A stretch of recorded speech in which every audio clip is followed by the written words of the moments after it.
जुगो जुगा टल। धन धन साहिब श्री गुरु ग्रंथ साहब जी दी निੱਘੀ जी गोद आनंद मान रही गुरु रूप प्यारी सत संगत जी। आओ मन बिरतियां कागर करिए, गुरु चरणा च लवाइए हाजरियां। हाजरियां लवाउंदे मन बिरतियां कागर करदे गज के बोलना जी। वाहिगुरु जी का खालसा वाहिगुरु जी की फतेह। गुरु रूप प्यारी सत संगत जी, अज संग्राम का दिहाड़ा है तो गुरु रूप प्यारी सत संगत जी आओ विचार करिए कि आप संग्रांद के दिहाड़े मनाने। संग्रांद कहते किनू? आपने देखा कि रात 12 बजे तक महीना कोई होर सी ते रात 12 बजे तो बाद महीना चेंज हो गया, तब्दीली आ गई। इसका मतलब कि संग्रांद किसी तब्दीली का ना है। महीना तब्दील हो गया तो अब आज संग्रांद का दिहाड़ा मना रहे हैं। असी अपने अंदर झाती मारनी है कि असी पता नहीं किन्नियां क संग्रांदां मनाइयां होणियां। किन्ना क चिर हो गया सानू गुरु घर जांदियां, किन्ना क चिर हो गया सानू गुरु घर दे जुड़िया, पर की साडे अंदर कोई तब्दीली आई है? जे तब्दीली नहीं आई तो असी विचार करनी अपने अंदर कि आपां किहड़ी संग्रांद मनाई।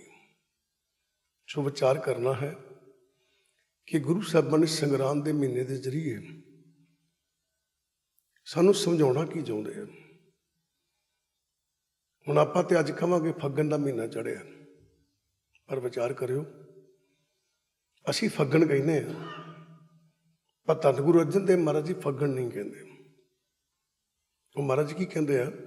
कहते फल गुण आनंद उपार जाना, हर सज्जन प्रगटे आए। आओ विचार करिए, गुरु साहब ने कहने लगे फल गुण आनंद उपार जाना। उन्होंने फल गुण कहा। फल गुण क्यों कहा? गुरु साहब ने समझाउण लगे दे मना जिवें 12 महीनों के अंदर एक महीना फग्गण का होंदा है, 12 महीनों का एक साल है। कहते उसी तरह ही 84 का गेड़ एक चक्कर है, पर उस चक्कर के अंदर मनुख जीवन एक बार आता है। जे विचार करी हर महीने की मानता आपो अपनी है, हर जीवन की मानता आपो अपनी है। गुरु साहब ने समझाउण लगे कहते जिहड़ा मनुख जीवन है यदी मानता वखरी है। जिवें अज फग्गण का महीना है तो यदी मानता वखरी है, तो गुरु साहब ने कहने लगे मनुख जीवन की भी महानता वखरी है। किवें समझाउण लगे? कहते विचार कर फल गुण आनंद उपार्जन। हुण फल गुण लिखिया, कहने लगे भाई विचार कर कि असी कि जिवें कोई ऐसा समा हुंदा है जिहदे अंदर कोई बीज बीजिया जा सकता है, वो समा हुंदा है। कहते मनुख जीवन भी ऐसा समा है जिहदे अंदर नाम का बीज बीजिया जा सकता है, होर किसी जन्म के अंदर नहीं बीजिया जा सकता। ये समा है। तो गुरु साहब ने समय की वड्याई दसी कि वो नाम रूपी गुण रूपी ये जो बीज बीजन का समा है वो केवल तो केवल मनुख का जन्म है। पर बीजिया कदों जाना? बीजिया कदों जाना है? तो विचार करके देख, हर सज्जन प्रगटे आए, हर सज्जन प्रगटे आए। सज्जन किनू कहते? हर गल का जवाब गुरु ग्रंथ साहब के विचों मिलता है, बेशर्त आप लेंदे नहीं। सज्जन की गल गुरु ग्रंथ साहब जी करन लगे तो सज्जन दसन लगे सज्जन किनू कहते हैं? कहते तरस पिया मैं रहमत होई सतगुर सज्जन मिलिया। कहते भाई जदों उस परमात्मा ने इस मन ते तरस पिया ना, उस तरस दे विच मनुख जीवन च भेजिया इहनूं ते मनुख जीवन दे विच भेज के उहनूं गुरु मिलिया। सज्जन कौन है? जिहड़ा दुख च काम आ सके। ते ध्यान दिओ इस मन नूं सब तो वड्डा दुख लगा किहड़ा? विछोड़ा। ये उस परमात्मा तो विछड़िया है। पर इस दुख दे विच, विछोड़े दे दुख दे विच केवल गुरु काम आ सकता और कोई काम नहीं आ सकता। सानू गुरु मार्ग दिखा सकते हैं कि असीं वापस उस घर पहुँच जाइए, वापस उस अवस्था च पहुँच जाइए, वापस परमात्मा च लीन हो जाइए। सिवाए गुरु तो सानू कोई ये मार्ग नहीं विखा सकता। जे गुरु साहब कह लगे भी गुरु सज्जन है, उस लिखा सज्जन प्रगटे आए। हुण प्रगट का मतलब की हुंदा है, विचार करना। प्रगट का मतलब की हुंदा, आपां अपने घर बैठे हैं, आपां किसी नूं याद करते हैं, वो अचानक साडे घर आ जाए तो असीं बड़े खुश होंगे, कहते भाई साहब तुसीं ते प्रगट ही हो गए, याद करन डे ते प्रगट ही हो गए। कहंदा पाप सामने आ जाए। गुरु साहबन कहंदे गुरबाणी पढ़ते आपां रोज़ हैं, गुरु घर आपां जांदे रोज़ हैं, पर गल उदन बननी है जिदन ये गुरु, ये प्रकाश, ये चानन साडे मन रूपी बिरती के अंदर, मन रूपी घर के अंदर किते प्रगट हो गया। अजे प्रगट नहीं होया, सिर्फ असीं पढ़ते हैं, गुरु घर जाने हाँ, अजे प्रगट नहीं होया। जो प्रगट हो गए साडे सामने, साक्षात साडे सामने खलो गए, खलोन का भाव है कि गुरबाणी पढ़दे जिदन सानू इस गुरबाणी की सोझी आ गई कि गुरु जी कहते की है, उस दिन प्रगट होने हैं। उन्हें चिर प्रगट नहीं हुए गुरु जी दे। गुरु कहते प्रकाश नूं, जिदन ये प्रकाश, ये ज्ञान साडे अंदर प्रगट हो गया कि गुरु जी सानू कहना की चाहते हैं, सानू समझाउणा की चाहते हैं, कहते उस दिन आनंद आउणा। हुण विचार करना, कहते जो प्रगट होणगे तैनूं गुरबाणी की समझ लगूगी, प्रगट होएगा गुरु जी तेरे अंदर, तो फिर की होएगा, फल गुण आनंद उपार जाना। कहते फिर तू गुण किनू कहते हैं, नाम नूं, ते नाम किनू कहते हैं, बीज नूं। आप जी तो 931 अंग के उत्ते पढ़िओ, धन गुरु नानक पातशाह जिहड़े ने ना, इस गुण की गल करते हैं भी गुण वाकई नाम नूं कहते हैं। 931 अंग ते गुरु नानक पातशाह लिखण लगे, कहते गुण विचारे ज्ञानी सोए। कहते जिहड़ा बंदा गुण की विचार करता है, ज्ञानी सोए। ज्ञानी किनू कहते, सूझवान। कहते वह सूझवान है, दूजा कोई बंदा सूझवान नहीं है। जिहड़ा बंदा इस गुरबाणी नूं पढ़दे गुण की विचार करे, नाम की विचार करे, शब्द की विचार करे, कहते सूझवान है, वह समझदार है। जिहड़ा गुरबाणी पढ़ के नाम की विचार नहीं करता, शब्द की विचार नहीं करता, कहते सूझवान नहीं है। गुण विचारे ज्ञानी सोए, अगे पढ़ियो, गुण में ज्ञान प्राप्त होए। फल गुण की गल करन लगे हुण, वो गुण जित तो फल पैदा हो सकता है, वो बीज जित तो फल पैदा हो सकता है। तो गुरु जी समझाउण लगे, कहते गुण विचारे ज्ञानी सोए, गुण में ज्ञान प्राप्त होए। कहते गुण में ज्ञान, हुण ध्यान सुनो, गुण में ज्ञान का की मतलब है। गुरु जी कहने लगे इस गुण के अंदर ही, नाम के अंदर ही ज्ञान है, चानन है। कहते किवें? कहते जिवें एक बीज आ, उस बीज के अंदर ही रुख आ, उस बीज के अंदर ही रुख आ, पर ना दो ने, जिन्ना चिर फुटे ना उन्ना चिर बीज है, जो फुट जाए तो बीज नहीं है, रुख है। हुण गुरु जी समझाउण लगे, कहते भाई गल सुन, जिन्ना चिर तेरे अंदर ये फुटे ना उन्ना चिर शब्द, उन्ना चिर नाम है, तो जदों ये तेरे अंदर फुट गया उदों ज्ञान है, उदों प्रकाश है, उदों चानन है। हम ध्यान दो, गुरु जी समझाउण लगे, कहते वाला बीज है ना, बीज वो पेड़ बने उन्हें धरती चाहिए, बीज पेड़ बने उन्हें चंगी जमीन चाहिए, तो जमीन में जाएगा तो फुटेगा, जो फुटेगा तो पेड़ बनेगा। हम विचार करना, दुकान के उत्ते बीज पिया है, फुटता नहीं है, पिया है, कोई खरीद के लैके जाता है, जो खरीद के लैके जाता है तो फिर पहला पैली तैयार करता है, पहला पैली तैयार करता है, हल वाहुंदा है, 2-4 बारी हल वाहुंदा है, सुहागा मारता है, वो टीमा फेंदा है, वो चों घाह चुगदा है, उसकी सफाई करता है, फिर जाके किते बीज पाउंदा है। जो पैली तैयार हो जाए बीज पाउंदा है, कलरी पैली में कोई बीज नहीं पाउंदा, क्योंकि उगदा नहीं है। हुण ध्यान दो, ये जी साडी आत्मा, जिहड़ा साडा मन है, पिछलियां जन्मां च कलरी पैली वाला हिसाब सी, उत्थे बीज नहीं पै सकदा सी, उत्थे इहदे अंदर नाम ਉਜਾਗਰ ਨਹੀਂ ਹੋ ਸਕਦਾ ਸੀ, ਉੱਗ ਨਹੀਂ ਸਕਦਾ ਸੀ। ਕਲਰੀ ਪੈਲੀ ਸੀ। ਹੁਣ ਕੀ ਹੋਇਆ ਕਿ ਜਦੋਂ ਪੈਲੀ ਕਿਸੇ ਦੇ ਹੱਥ ਆਈ, ਸਾਡੀ ਮਨ ਰੂਪੀ ਪੈਲੀ ਜਦੋਂ ਗੁਰੂ ਦੇ ਹੱਥ ਆਈ, ਤਾਂ ਧਿਆਨ ਦੇਣਾ, ਜਿਹੜਾ ਗੁਰੂ ਨੇ ਉਪਦੇਸ਼ ਦਿੱਤਾ ਉਹ ਕੀ ਹੈ? ਹਲ ਵਾਹੁਣਾ। ਗੁਰੂ ਨੇ ਉਪਦੇਸ਼ ਦਿੱਤਾ ਹਲ ਵਾਹੁਣਾ। ਗੁਰੂ ਜੀ ਉਪਦੇਸ਼ ਦੇ ਕੇ ਹਲ ਵਾਹੁੰਦੇ ਨੇ, ਸਾਡੀ ਪੈਲੀ ਨੂੰ ਵਾਹੁੰਦੇ ਨੇ, ਸਾਡੀ ਪੈਲੀ ਨੂੰ ਤਿਆਰ ਕਰਦੇ ਨੇ ਪਹਿਲਾਂ, ਕਿ ਤਾਂ ਕਿ ਇਹ 'ਚ ਨਾਮ ਦਾ ਬੀਜ ਪਾਵਾਂ, ਉੱਗ ਸਕੇ। ਵਿਚਾਰ ਕਰਿਓ, ਕਲਰੀ ਪੈਲੀ ਵੀ ਤਿਆਰ ਹੋ ਜਾਂਦੀ ਹੈ, ਉਹਨੂੰ ਵਾਹੁਣਾ ਪੈਂਦਾ, ਠੀਕ ਹੈ, ਉਹਨੂੰ ਬਣਾਉਣਾ ਪੈਂਦਾ। ਇਹ ਸਾਡੀ ਆਤਮਾ, ਸਾਡਾ ਮਨ ਵੀ ਕਲਰੀ ਪੈਲੀ ਹੈ। ਪਰ ਜਦੋਂ ਗੁਰੂ ਜੀ ਇਹਨੂੰ ਉਪਦੇਸ਼ ਦਿੰਦੇ ਆ, ਦੋਹਰ ਚੌਰ ਲਾਉਂਦੇ ਆ, ਜਦੋਂ ਆਪਾਂ 2, 4, 10 ਵਾਰੀ ਬਾਣੀ ਪੜ੍ਹਦੇ ਹਾਂ, ਤੇ ਵਿਚਾਰ ਕਰਿਓ, ਸਾਡਾ ਵੀ ਮਨ ਉਹ ਸ਼ਬਦ ਰੂਪੀ ਬੀਜ ਲਈ ਤਿਆਰ ਹੋ ਜਾਂਦਾ। ਪਰ ਪਹਿਲੀ ਤਿਆਰ ਹੋ ਜਾਵੇ, ਬੀਜ ਨਾ ਪਈਏ, ਤਾਂ ਵੀ ਕੁਛ ਨਹੀਂ ਉਗਦਾ। ਹੁਣ ਗੁਰੂ ਸਾਹਿਬਾਨ ਕਹਿੰਦੇ ਗੁਣਮੈ ਗਿਆਨ ਪ੍ਰਾਪਤ ਹੋਏ। ਕਹਿੰਦੇ ਜ਼ਿਮੀਂਦਾਰ ਨੇ ਪਹਿਲੀ ਵਾਹੀ ਤਿਆਰ ਕੀਤੀ, ਘਾਹ ਚ ਹੋ ਗਿਆ। ਜਦੋਂ ਪਹਿਲੀ ਤਿਆਰ ਹੋ ਗਈ, ਜ਼ਿਮੀਂਦਾਰ ਨੇ ਵੇਖਿਆ ਹੁਣ ਪਹਿਲੀ ਵੱਗ ਗਈ, ਉਹਨੇ ਬੀਜ ਪਾ ਦਿੱਤਾ। ਜਦੋਂ ਬੀਜ ਪਾ ਦਿੱਤਾ, ਸੁਹਾਗਾ ਮਾਰਿਆ, ਛੱਡ ਦਿੱਤੀ। ਕੁਝ ਸਮੇਂ ਬਾਅਦ ਉਹ ਜਿਹੜਾ ਬੀਜ ਹੈ ਉਹ ਫੁੱਟਿਆ।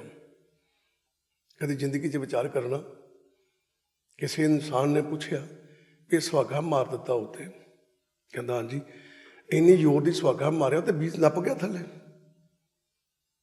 ਪਰ ਕਦੀ ਜ਼ਿੰਦਗੀ 'ਚ ਵਿਚਾਰ ਕਰਿਓ ਕਿ ਭਾਵੇਂ ਸੁਹਾਗਾ ਮਾਰ ਰਹੀ ਹੈ, ਜਿੰਨੀ ਮਰਜ਼ੀ ਕਰੜੀ ਪੈਲੀ ਹੋਵੇ, ਅਗਰ ਸਹੀ ਢੰਗ ਨਾਲ ਉਹਨੂੰ ਵਾਹ ਕੇ ਤੇ 'ਚ ਬੀਜ ਪਾ ਦਈਏ ਨਾ, ਤੇ ਜਦੋਂ ਬੀਜ ਫੁੱਟਦਾ ਨਾ, ਧਰਤੀ ਦੀ ਛਾਤੀ ਪਾੜ ਕੇ ਬਾਹਰ ਨਿਕਲ ਆਉਂਦਾ ਹੈ, ਆਪੇ ਨਿਕਲ ਆਉਂਦਾ। ਕਿਉਂ? ਉਹਦੇ ਕੋਲ ਤਾਕਤ ਹੈ, ਉਹਦੇ ਕੋਲ ਬਲ ਹੈ। ਪਰ ਜ਼ਮੀਨ 'ਚ ਜਾਵੇ ਤਾਂ। ਗੁਰੂ ਪਿਆਰਿਓ, ਅਸੀਂ ਗੁਰਬਾਣੀ ਪੜ੍ਹਦੇ ਹਾਂ, ਅਸੀਂ ਵੀ 5 ਪੈਰਿਆਂ ਕੋਲ ਨਾਮ ਦੀ ਦਾਤ ਲਈ ਹੈ, ਸ਼ਬਦ ਦੀ ਦਾਤ ਲਈ ਹੈ। ਤੇ ਬੜੇ ਸੱਜਣ ਕਹਿੰਦੇ ਨੇ ਤੇ ਬੜਾ ਚਿਰ ਹੋ ਗਿਆ ਸਾਡੇ ਅੰਦਰ ਤੇ ਫੁੱਟਿਆ ਹੀ ਨਹੀਂ, ਸਾਡੇ ਅੰਦਰ ਤੇ ਪੁੰਗਰਿਆ ਹੀ ਨਹੀਂ, ਸਾਡੀ ਧਰਤੀ ਦੀ ਤਾਕਤ ਨਹੀਂ ਹੈ, ਜਾਂ ਬੀਜ ਕੋ ਤਾਕਤ ਨਹੀਂ ਹੈ। ਗੁਰੂ ਪਿਆਰਿਓ, ਬੀਜ ਕੋ ਤਾਕਤ ਹੈ, ਧਰਤੀ ਦੀ ਛਾਤੀ ਪਾੜ ਦੇਗਾ, ਪਰ ਬਸ਼ਰਤ ਧਰਤੀ 'ਚ ਨੱਪਿਆ ਜਾਵੇ। ਇੱਕ ਕਰਿਓ, ਅਸੀਂ ਸ਼ਬਦ ਲਿਆਏ, ਉਹ ਸ਼ਬਦ ਸਾਡੇ ਮਨ ਤੱਕ ਪਹੁੰਚਿਆ ਹੀ ਨਹੀਂ ਹੈ, ਧਰਤੀ 'ਚ ਅਸੀਂ ਪਾਇਆ ਹੀ ਨਹੀਂ ਅਜੇ। ਜਿੰਨੇ 'ਚ ਪਾਓਗੇ ਨਹੀਂ, ਫੁੱਟੇਗਾ ਕਿੱਥੋਂ? ਉਹੀ ਗੱਲ ਗੁਰੂ ਸਾਹਿਬ ਬੰਦੇ ਗੁਣਮੈ ਗਿਆਨ, ਕਹਿੰਦਾ ਗੁਣ ਦੇ ਅੰਦਰ ਹੀ ਗਿਆਨ ਹੈ, ਬੀਜ ਦੇ ਅੰਦਰ ਹੀ ਰੁੱਖ ਆ। ਬੀਜ ਜਦੋਂ ਵੀ ਧਰਤੀ ਵਿੱਚ ਲਾਇਆ ਜਾਏਗਾ ਨਾ, ਉਹ ਫੁੱਟੇਗਾ, ਬੀਜ ਨਾਸ਼ ਹੋ ਜਾਏਗਾ, ਔਰ ਜਦੋਂ ਬੀਜ ਫੁੱਟੇਗਾ ਨਾ, ਰੁੱਖ ਬਣ ਜਾਏਗਾ। ਤੇ ਧਿਆਨ ਦੇਈ, ਜਦੋਂ ਰੁੱਖ ਬਣੇਗਾ ਨਾ, ਹੁਣ ਧਿਆਨ ਦਿਓ, ਜਦੋਂ ਨਾਮ ਇੱਕ ਸ਼ਬਦ ਆ, ਇੱਕ ਸ਼ਬਦ ਆ, ਤੇ ਗਿਆਨ ਇੱਕ ਸ਼ਬਦ ਨਹੀਂ ਹੁੰਦਾ। ਗਿਆਨ ਤੇ ਭੰਡਾਰ ਹੁੰਦਾ। ਸਾਨੂੰ ਗੁਰੂ ਗ੍ਰੰਥ ਸਾਹਿਬ ਜੀ ਇੱਕ ਸ਼ਬਦ ਨਾਲ ਜੋੜਦੇ ਆ, ਕਹਿੰਦੇ ਏਕ ਸ਼ਬਦ ਮੇਰੇ ਪ੍ਰਾਣ ਬਸਤ ਹੈ, ਬਹੁਤ ਜਨਮ ਨਾਮਾ। ਕਹਿੰਦੇ ਇੱਕ ਸ਼ਬਦ ਨਾਲ ਜੋੜਦੇ ਆ, ਪਰ ਗੁਰੂ ਗ੍ਰੰਥ ਸਾਹਿਬ ਜੀ ਗਿਆਨ ਹੈ, ਤੇ ਗੁਰੂ ਗ੍ਰੰਥ ਸਾਹਿਬ ਰੋਕਿਆ, ਗੁਰੂ ਗ੍ਰੰਥ ਸਾਹਿਬ ਜੀ ਰੋਕਿਆ। ਵਿਚਾਰ ਕਰਨਾ, ਆਪਾਂ ਲੋਕ ਕਹਿ ਦੇਵਾਂਗੇ ਗੁਰੂ ਗ੍ਰੰਥ ਸਾਹਿਬ ਰੁੱਖ ਥੋੜ੍ਹੀ ਹੈ, ਕਹੋਗੇ ਨਾ ਕਿ ਗੁਰੂ ਗ੍ਰੰਥ ਸਾਹਿਬ ਥੋੜ੍ਹੀ ਰੁੱਖਿਆ, ਗੁਰੂ ਗ੍ਰੰਥ ਸਾਹਿਬ ਰੁੱਖ ਨਹੀਂ ਕਹਿਣਾ ਚਾਹੀਦਾ, ਬਾਣੀ 'ਚ ਲਿਖਿਆ, ਆਪਾਂ ਪੜ੍ਹਿਆ ਨਹੀਂ, ਬਾਣੀ 'ਚ ਲਿਖਿਆ। ਗੁਰੂ ਸਾਹਿਬਾਂ ਲਿਖਣ ਲੱਗੇ, ਕਹਿੰਦੇ ਸਤਿਗੁਰ ਅੰਮ੍ਰਿਤ ਬਿਰਖ ਹੈ, ਸਤਿਗੁਰ ਅੰਮ੍ਰਿਤ ਬਿਰਖ ਹੈ, ਅੰਮ੍ਰਿਤ ਰਸ ਫਲਿਆ। ਕਹਿੰਦੇ ਜਿਹੜਾ ਸਤਿਗੁਰੂ ਹੈ, ਗੁਰੂ ਹੈ ਨਾ, ਇਹ ਅੰਮ੍ਰਿਤ ਦਾ ਰੁੱਖ ਆ, ਔਰ ਅੰਮ੍ਰਿਤ ਨਾਲ ਫਲਿਆ ਹੋਇਆ ਹੈ, ਇਹ ਰੁੱਖ ਆ, ਇਹ ਗਿਆਨ ਹੈ, ਇਹ ਰੁੱਖ ਹੈ। ਜਦੋਂ ਵੀ ਬੀਜ ਆਪਾਂ ਪਾਉਂਦੇ ਹਾਂ, ਉਹਦਾ ਪੇੜ ਬਣਦਾ ਹੈ, ਤੇ ਪੇੜ ਫਲਾ 'ਚ ਆਉਂਦਾ ਹੈ। ਜਦੋਂ ਵੀ ਆਪਾਂ ਨਾਮ ਧਿਆਉਂਦੇ, ਨਾਮ ਇੱਕ ਸ਼ਬਦ ਆ, ਜਦੋਂ ਆਪਣੇ ਅੰਦਰ ਟਿਕਾਉਣੇ ਟਿਕਦਾ ਹੈ, ਜਦੋਂ ਪ੍ਰਗਟ ਹੁੰਦਾ ਹੈ, ਤੇ ਸਾਡੇ ਅੰਦਰ ਗਿਆਨ ਦਾ ਭੰਡਾਰ ਪੈਦਾ ਹੁੰਦਾ ਹੈ। ਇਹ ਕੁਦਰਤ ਦਾ ਨਿਯਮ ਹੈ। ਗੁਰੂ ਸਾਹਿਬ ਕਹਿੰਦੇ ਗੁਣਮੈ ਗਿਆਨ ਪ੍ਰਾਪਤ ਹੋਏ। ਗੁਣ ਕੀ? ਨਾਮ। ਤੇ ਗਿਆਨ ਕੀ ਹੈ? ਭੰਡਾਰ, ਰੁੱਖ। ਕਹਿੰਦਾ ਜਦੋਂ ਤੂੰ ਗੁਣ ਦੀ ਵਰਤੋਂ ਕਰੇਗਾ, ਗੁਣ ਕੀ ਹੈ? ਬੀਜ। ਤੇ ਗਿਆਨ ਕੀ ਹੈ? ਖਲਾਰਾ, ਰੁੱਖ। ਕਹਿੰਦੇ ਫਿਰ ਧਿਆਨ ਦੇਈ, ਜਦੋਂ ਬੀਜ ਤੇਰੇ ਅੰਦਰ ਫੁੱਟੇਗਾ, ਰੁੱਖ ਪੈਦਾ ਹੋਏਗਾ।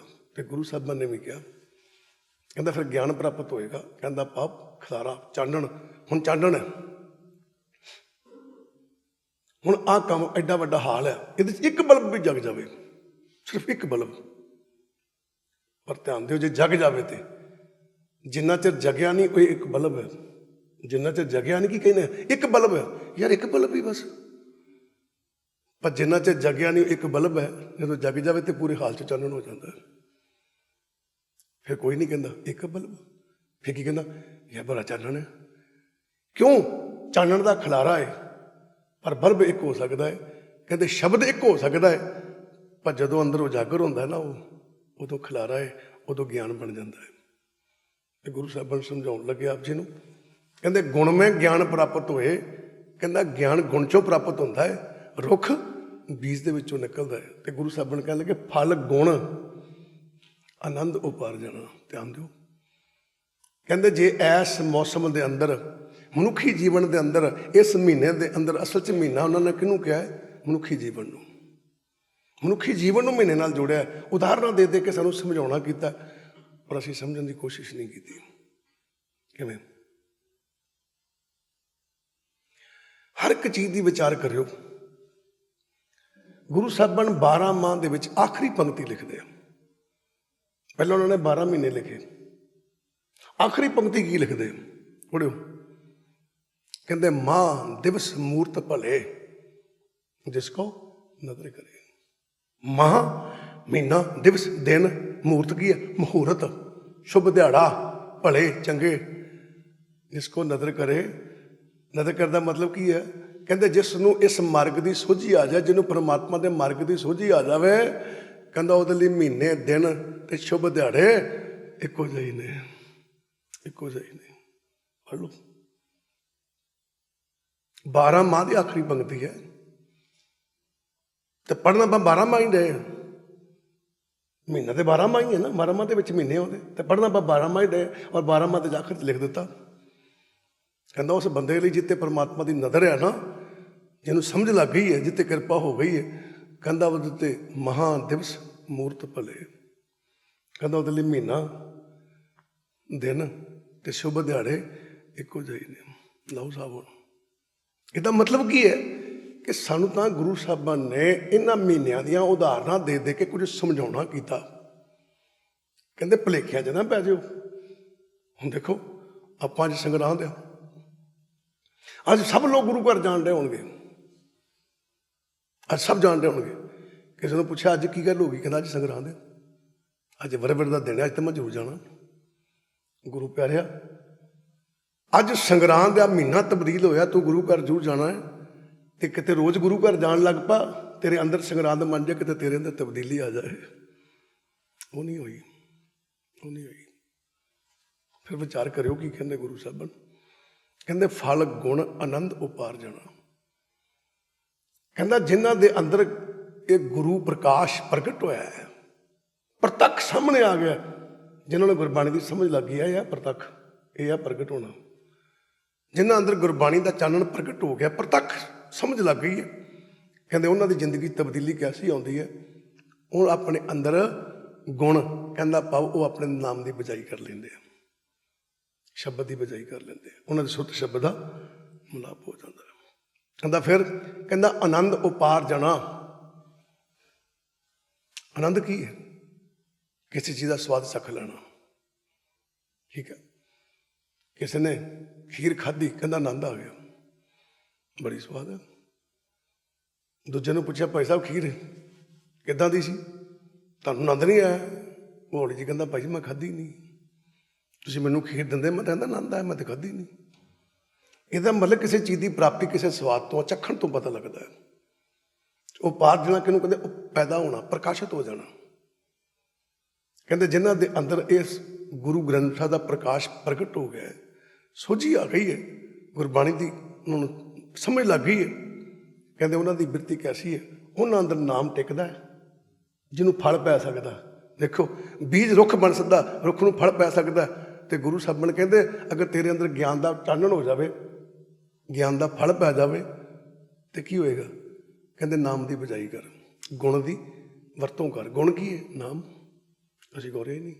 कहते फल गुण, कहता वो गुण, वो शब्द, वो नाम, वो बीज जिहदे विचों कुछ उग सकता है तो फल तक पहुँच सकता है। ध्यान देना, पहला हर एक चीज़ की विचार करो। पहला रुख बनता, पत्ते लगते, टहनियाँ लगदियाँ, वो ज्ञान है। फिर फल पैंदा है, वो ब्रह्म ज्ञान है, ब्रह्म ज्ञान है। हर एक ਚੀਜ਼ ਦੀ ਵਿਚਾਰ ਕਰਿਓ। ਤੇ ਗੁਰੂ ਸਾਹਿਬਾਨ ਕੀ ਕਹਿਣ ਲੱਗੇ, ਕਹਿੰਦੇ ਮਣਾ ਬਣਾ ਬਿਰਤੀ। ਕਿਹਾ ਸੀ ਕਿ ਇਹ ਪੈਲੀ ਜਿਹੜੀ ਹੈ ਉਹ ਉਪਜਾਊ ਹੋ ਜਾਵੇ ਤੇ ਕੀ ਕਰ, ਇਹ 'ਚ ਹਲਵਾ ਗੁਰਬਾਣੀ ਪੜ੍ਹ, ਗੁਰਬਾਣੀ ਪੜ੍ਹ, ਗੁਰਬਾਣੀ ਦੀ ਵਿਚਾਰ ਕਰ, ਤਾਂ ਕਿ ਤੇਰੀ ਪੈਲੀ ਤਿਆਰ ਹੋ ਜਾਵੇ ਨਾਮ ਦੀ ਬਜਾਈ ਕਰਨ ਲੱਗੀ। ਫਿਰ ਨਾਮ ਦੀ ਬਜਾਈ ਕਰ, ਜੇ ਨਾਮ ਦੀ ਬਜਾਈ ਕਰੇ ਫਿਰ ਕੀ ਹੋਏ, ਰੁੱਖ ਬਣ ਜਾਏ, ਤੇਰੇ 'ਚ ਗਿਆਨ ਪੈਦਾ ਹੋ ਜਾਵੇ। ਠੀਕ ਹੈ, ਤੇ ਆਨੰਦ ਉਪਾਰ ਜਾਣਾ। ਕਹਿੰਦਾ ਪਾ ਫਿਰ ਤੂੰ ਸਵਾਦ ਚੱਖੇਂਗਾ, ਫਿਰ ਉਹ ਸਵਾਦ ਜਿਹਦੇ ਚੱਖਣ ਲਈ ਤੂੰ ਨਾਮ ਦੀ ਬਜਾਈ ਕੀਤੀ ਹੈ, ਉਹ ਪਾਠਣਾ ਕਹਿੰਦੇ ਪੈਦਾ ਹੋਣਾ, ਉਪਜ ਜਾਣਾ, ਪ੍ਰਕਾਸ਼ਿਤ ਹੋ ਜਾਣਾ। ਕਹਿੰਦਾ ਫਿਰ ਤੇਰੇ ਅੰਦਰ ਇਹ ਆਨੰਦ ਪੈਦਾ ਹੋਏਗਾ, ਉਹਨਾਂ 'ਚ ਨਹੀਂ ਹੋ ਸਕਦਾ। ਔਰ ਧਿਆਨ ਦਿਓ, ਹੁਣ ਗੁਰੂ ਸਾਹਿਬਾਨ ਨੂੰ ਸਮਝਾਉਣ ਲੱਗੇ। ਕੀ ਸਮਝਾਉਣ ਲੱਗੇ?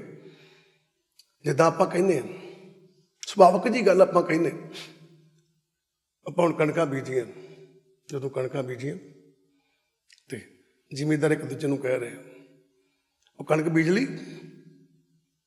ਦੂਜਾ ਜਣਾ ਕਹਿੰਦਾ ਨਹੀਂ ਯਾਰ, ਮੈਂ ਤਾਂ ਫਲਾਣੇ ਥਾਂ 'ਤੇ ਬਿਜੀ ਹੋਗਾ, ਛੇਤੀ ਬੀਜ ਲਾ, ਟਾਈਮ ਲੰਘਣ ਰਿਹਾ ਹੈ। ਭਾਈ ਟਾਈਮ ਕਿੱਥੇ ਲੰਘਣ ਰਿਹਾ? ਜਦੋਂ ਮਰਜ਼ੀ ਬੀਜ ਲਓ। ਕਾਹਦਾ ਟਾਈਮ ਲੰਘਦਾ ਪਿਆ? ਪਤਾ, ਵੱਤਰ ਲੰਘਦਾ ਪਿਆ, ਉਹ ਟਾਈਮ ਲੰਘਦਾ ਪਿਆ ਜਿਸ ਸਮੇਂ 'ਚ ਪੈਲੀ ਬੀਜੀ ਜਾ ਸਕਦੀ ਹੈ। ਠੀਕ ਹੈ, ਤੇ ਕਈ ਸੱਜਣ ਰਹਿ ਗਏ ਕਈ। ਇੱਕ ਸੱਜਣ ਕਹਿੰਦਾ ਬਾਬਾ ਜੀ ਮੀਂਹ ਬੜੇ ਪਏ ਤੇ ਅਸੀਂ ਪਹਿਲਾਂ ਕਮਾਦ ਬੀਜਿਆ, ਅਸੀਂ ਕਮਾਦ ਕੱਟਦੇ ਹਾਂ ਨਾ, ਟਾਈਮ ਲੰਘ ਗਿਆ, ਮੀਂਹ ਪੈ ਗਿਆ, ਕਣਕ ਬੀਜੀ ਨਹੀਂ ਗਈ, ਪੈਲੀ ਖਾਲੀ ਪਈ ਹੈ, ਟਾਈਮ ਲੰਘ ਗਿਆ ਬਿਜਾਈ ਦਾ। ਇੱਦਾਂ ਹੀ ਗੁਰੂ ਜੀ ਕਹਿੰਦੇ ਫੱਗਣ ਦਾ ਮਹੀਨਾ ਜਿਹੜਾ ਹੈ, ਇਹਦਾ ਮਤਲਬ ਮਨੁੱਖੀ ਜੀਵਨ ਫੱਗਣ ਦੇ ਮਹੀਨੇ ਵਰਗਾ ਹੀ। ਇਸ ਜੀਵਨ ਦੇ ਅੰਦਰ ਹੀ ਨਾਮ ਦੀ ਬਿਜਾਈ ਹੋ ਸਕਦੀ ਹੈ। ਜੇ ਵਕਤ ਲੰਘ ਗਿਆ, ਜਨਮ ਹੋਰ ਮਿਲ ਜੂਗਾ, ਪਰ ਬਿਜਾਈ ਨਹੀਂ ਹੋਣੀ, ਕਿਤੇ ਵੀ ਬਿਜਾਈ ਨਹੀਂ ਹੋਣੀ, ਫਿਰ ਨਹੀਂ ਤੈਨੂੰ ਦੱਤ ਮਿਲਣੀ। ਇਹ ਸਮਾਂ ਸਾਂਭ ਲਾ, ਪਰ ਆਪਾਂ ਨੇ ਗੌਰ ਹੀ ਨਹੀਂ ਕੀਤੀ। ਠੀਕ ਹੈ, ਸੋ ਧਿਆਨ ਦੇਣਾ।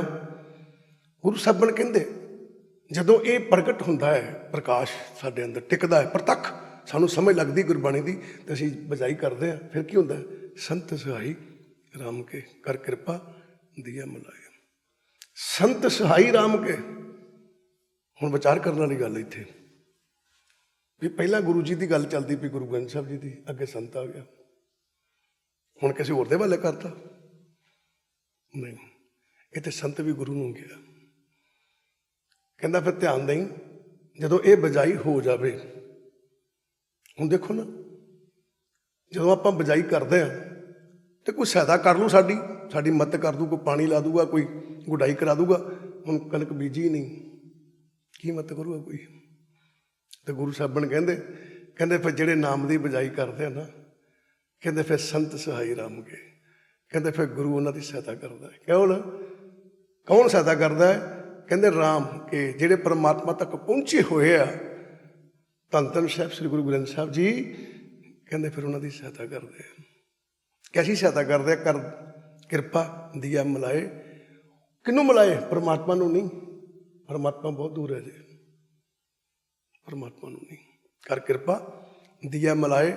ਕਹਿੰਦੇ ਫਿਰ ਗੁਰੂ ਸਾਹਿਬਾਨ ਉਪਦੇਸ਼ ਦੇ ਕੇ, ਉਹਨੂੰ ਮੱਤ ਦੇ ਕੇ ਨਾ, ਤੇ ਕੀ ਕਰਦੇ ਆ? ਉਹਦੀ ਸੁੱਤ ਸ਼ਬਦ ਦਾ ਮਿਲਾਪ ਕਰਾ ਦਿੰਦੇ ਆ। ਜਿਹੜੀ ਗੁਰਮਤਿ ਹੈ ਨਾ, ਗੁਰਮਤਿ, ਜਦੋਂ ਆਪਾਂ ਗੁਰਬਾਣੀ ਪੜ੍ਹਦੇ ਹਾਂ, ਕਿਸੇ ਵੇਲੇ ਬੇਸ਼ੱਕ ਆਪਾਂ ਅੰਮ੍ਰਿਤ ਛਕ ਲਿਆ, ਨਾਮ ਦੀ ਦਾਤ ਲੈ ਲਈ, ਫਿਰ ਵੀ ਆਪਾਂ ਡੋਲ ਜਾਂਦੇ ਹਾਂ। ਯਾਰ ਕੀ ਕਰਨਾ ਹੈ, ਦੁਖੀ ਇੰਨੇ ਕੰਨੇ, ਘਰ ਦਾ ਕੰਮ ਕਾਰ ਹੀ ਨਹੀਂ ਚੱਲਣ ਡਿਆ, ਕੀ ਕਰੀਏ? ਬਥੇਰਾ ਕਹੀਦਾ, ਆਹ ਨਹੀਂ ਕੰਮ ਬਣ ਰਿਹਾ, ਆਹ ਨਹੀਂ ਬਣ ਰਿਹਾ, ਕੰਮ ਬਣਦਾ ਤੇ ਵਿਗੜ ਜਾਂਦਾ, ਡੋਲ ਗਏ। ਫਿਰ ਗੁਰੂ ਸਾਹਿਬਾਨ ਪਤਾ ਕੀ ਕਹਿੰਦੇ ਫਿਰ ਇਸ ਡੋਲਣ ਦੇ ਵੇਲੇ ਗੁਰੂ ਹੈਲਪ ਕਰਦੇ, ਮਦਦ ਕਰਦੇ। ਕੈਸੀ ਮਦਦ ਕਰਦੇ? ਦੇਖਣਾ, ਸੁੱਖ ਦੁੱਖ ਦੋਨੋਂ ਸਮ ਕਰ ਜਾਣੇ ਔਰ ਮਾਨ ਅਪਮਾਨਾ। ਕਹਿੰਦੇ ਫਿਰ ਗੁਰੂ ਜੀ ਸਹਾਇਤਾ ਕਰਦੇ ਆ, ਸਾਨੂੰ ਸਮਝਾਉਂਦੇ ਆ। ਉਹ ਕਹਿੰਦੇ ਕਮਲਿਆ, ਆਹ ਸੁੱਖ ਤੇ ਦੁੱਖ ਨੂੰ ਬਰਾਬਰ ਸਮਝੋ। ਹੁਣ ਇੱਥੋਂ ਤੱਕ ਗੱਲ ਹੋਰ ਫੜੇ ਹੋਏਗਾ, ਸੁੱਖ ਤੇ ਦੁੱਖ ਨੂੰ ਬਰਾਬਰ ਕਿੱਦਾਂ ਕਰਨਾ? ਕਿਸੇ ਵੇਲੇ ਬੰਦਾ ਆਪਣੇ ਦੁੱਖ ਨੂੰ ਤੇ ਸਹਾਰ ਲੈਂਦਾ, ਆਪਣੇ ਦੁੱਖ ਨੂੰ ਤੇ ਸਹਾਰ ਲੈਂਦਾ।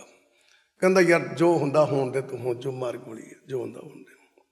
ਆਪਣੇ ਦੁੱਖ ਨੂੰ ਤੇ ਸਹਾਰ ਲੈਂਦਾ ਏ, ਪਰ ਦੂਜੇ ਦੇ ਸੁੱਖ ਨੂੰ ਨਹੀਂ ਸਹਾਰਿਆ ਜਾਂਦਾ।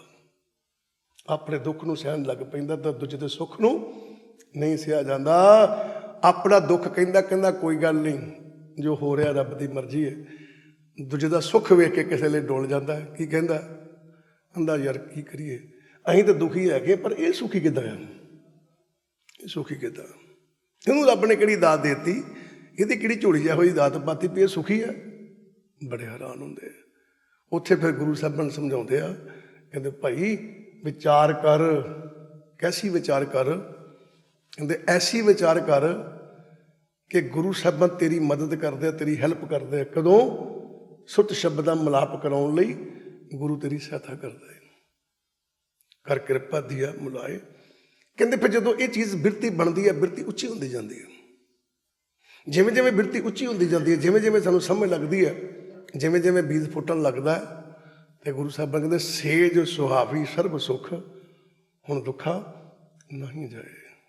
ਸੇਜ ਸੁਹਾਵੀ, ਆਪ ਜੀ ਵਿਚਾਰ ਕਰਨਾ, ਜਦੋਂ ਮਾੜਾ ਜਿਹਾ ਕਿਤੇ ਬੀਜ ਨਿਕਲਦਾ ਨਾ, ਕਣਕੀ ਬੀਜੀ ਹੋਵੇ, ਜਦੋਂ ਬੀਜ ਨਿਕਲਦਾ ਸਾਰਾ ਖੇਤ ਹੀ ਹਰਿਆ ਭਰਿਆ ਲੱਗਣ ਲੱਗ ਪੈਂਦਾ, ਸਾਰਾ ਖੇਤ ਹੀ ਵੱਖਰਾ ਲੱਗਣ ਲੱਗ ਪੈਂਦਾ, ਮਿੱਟੀ ਦਿਖਾਈ ਨਹੀਂ ਦਿੰਦੀ ਥੱਲੇ।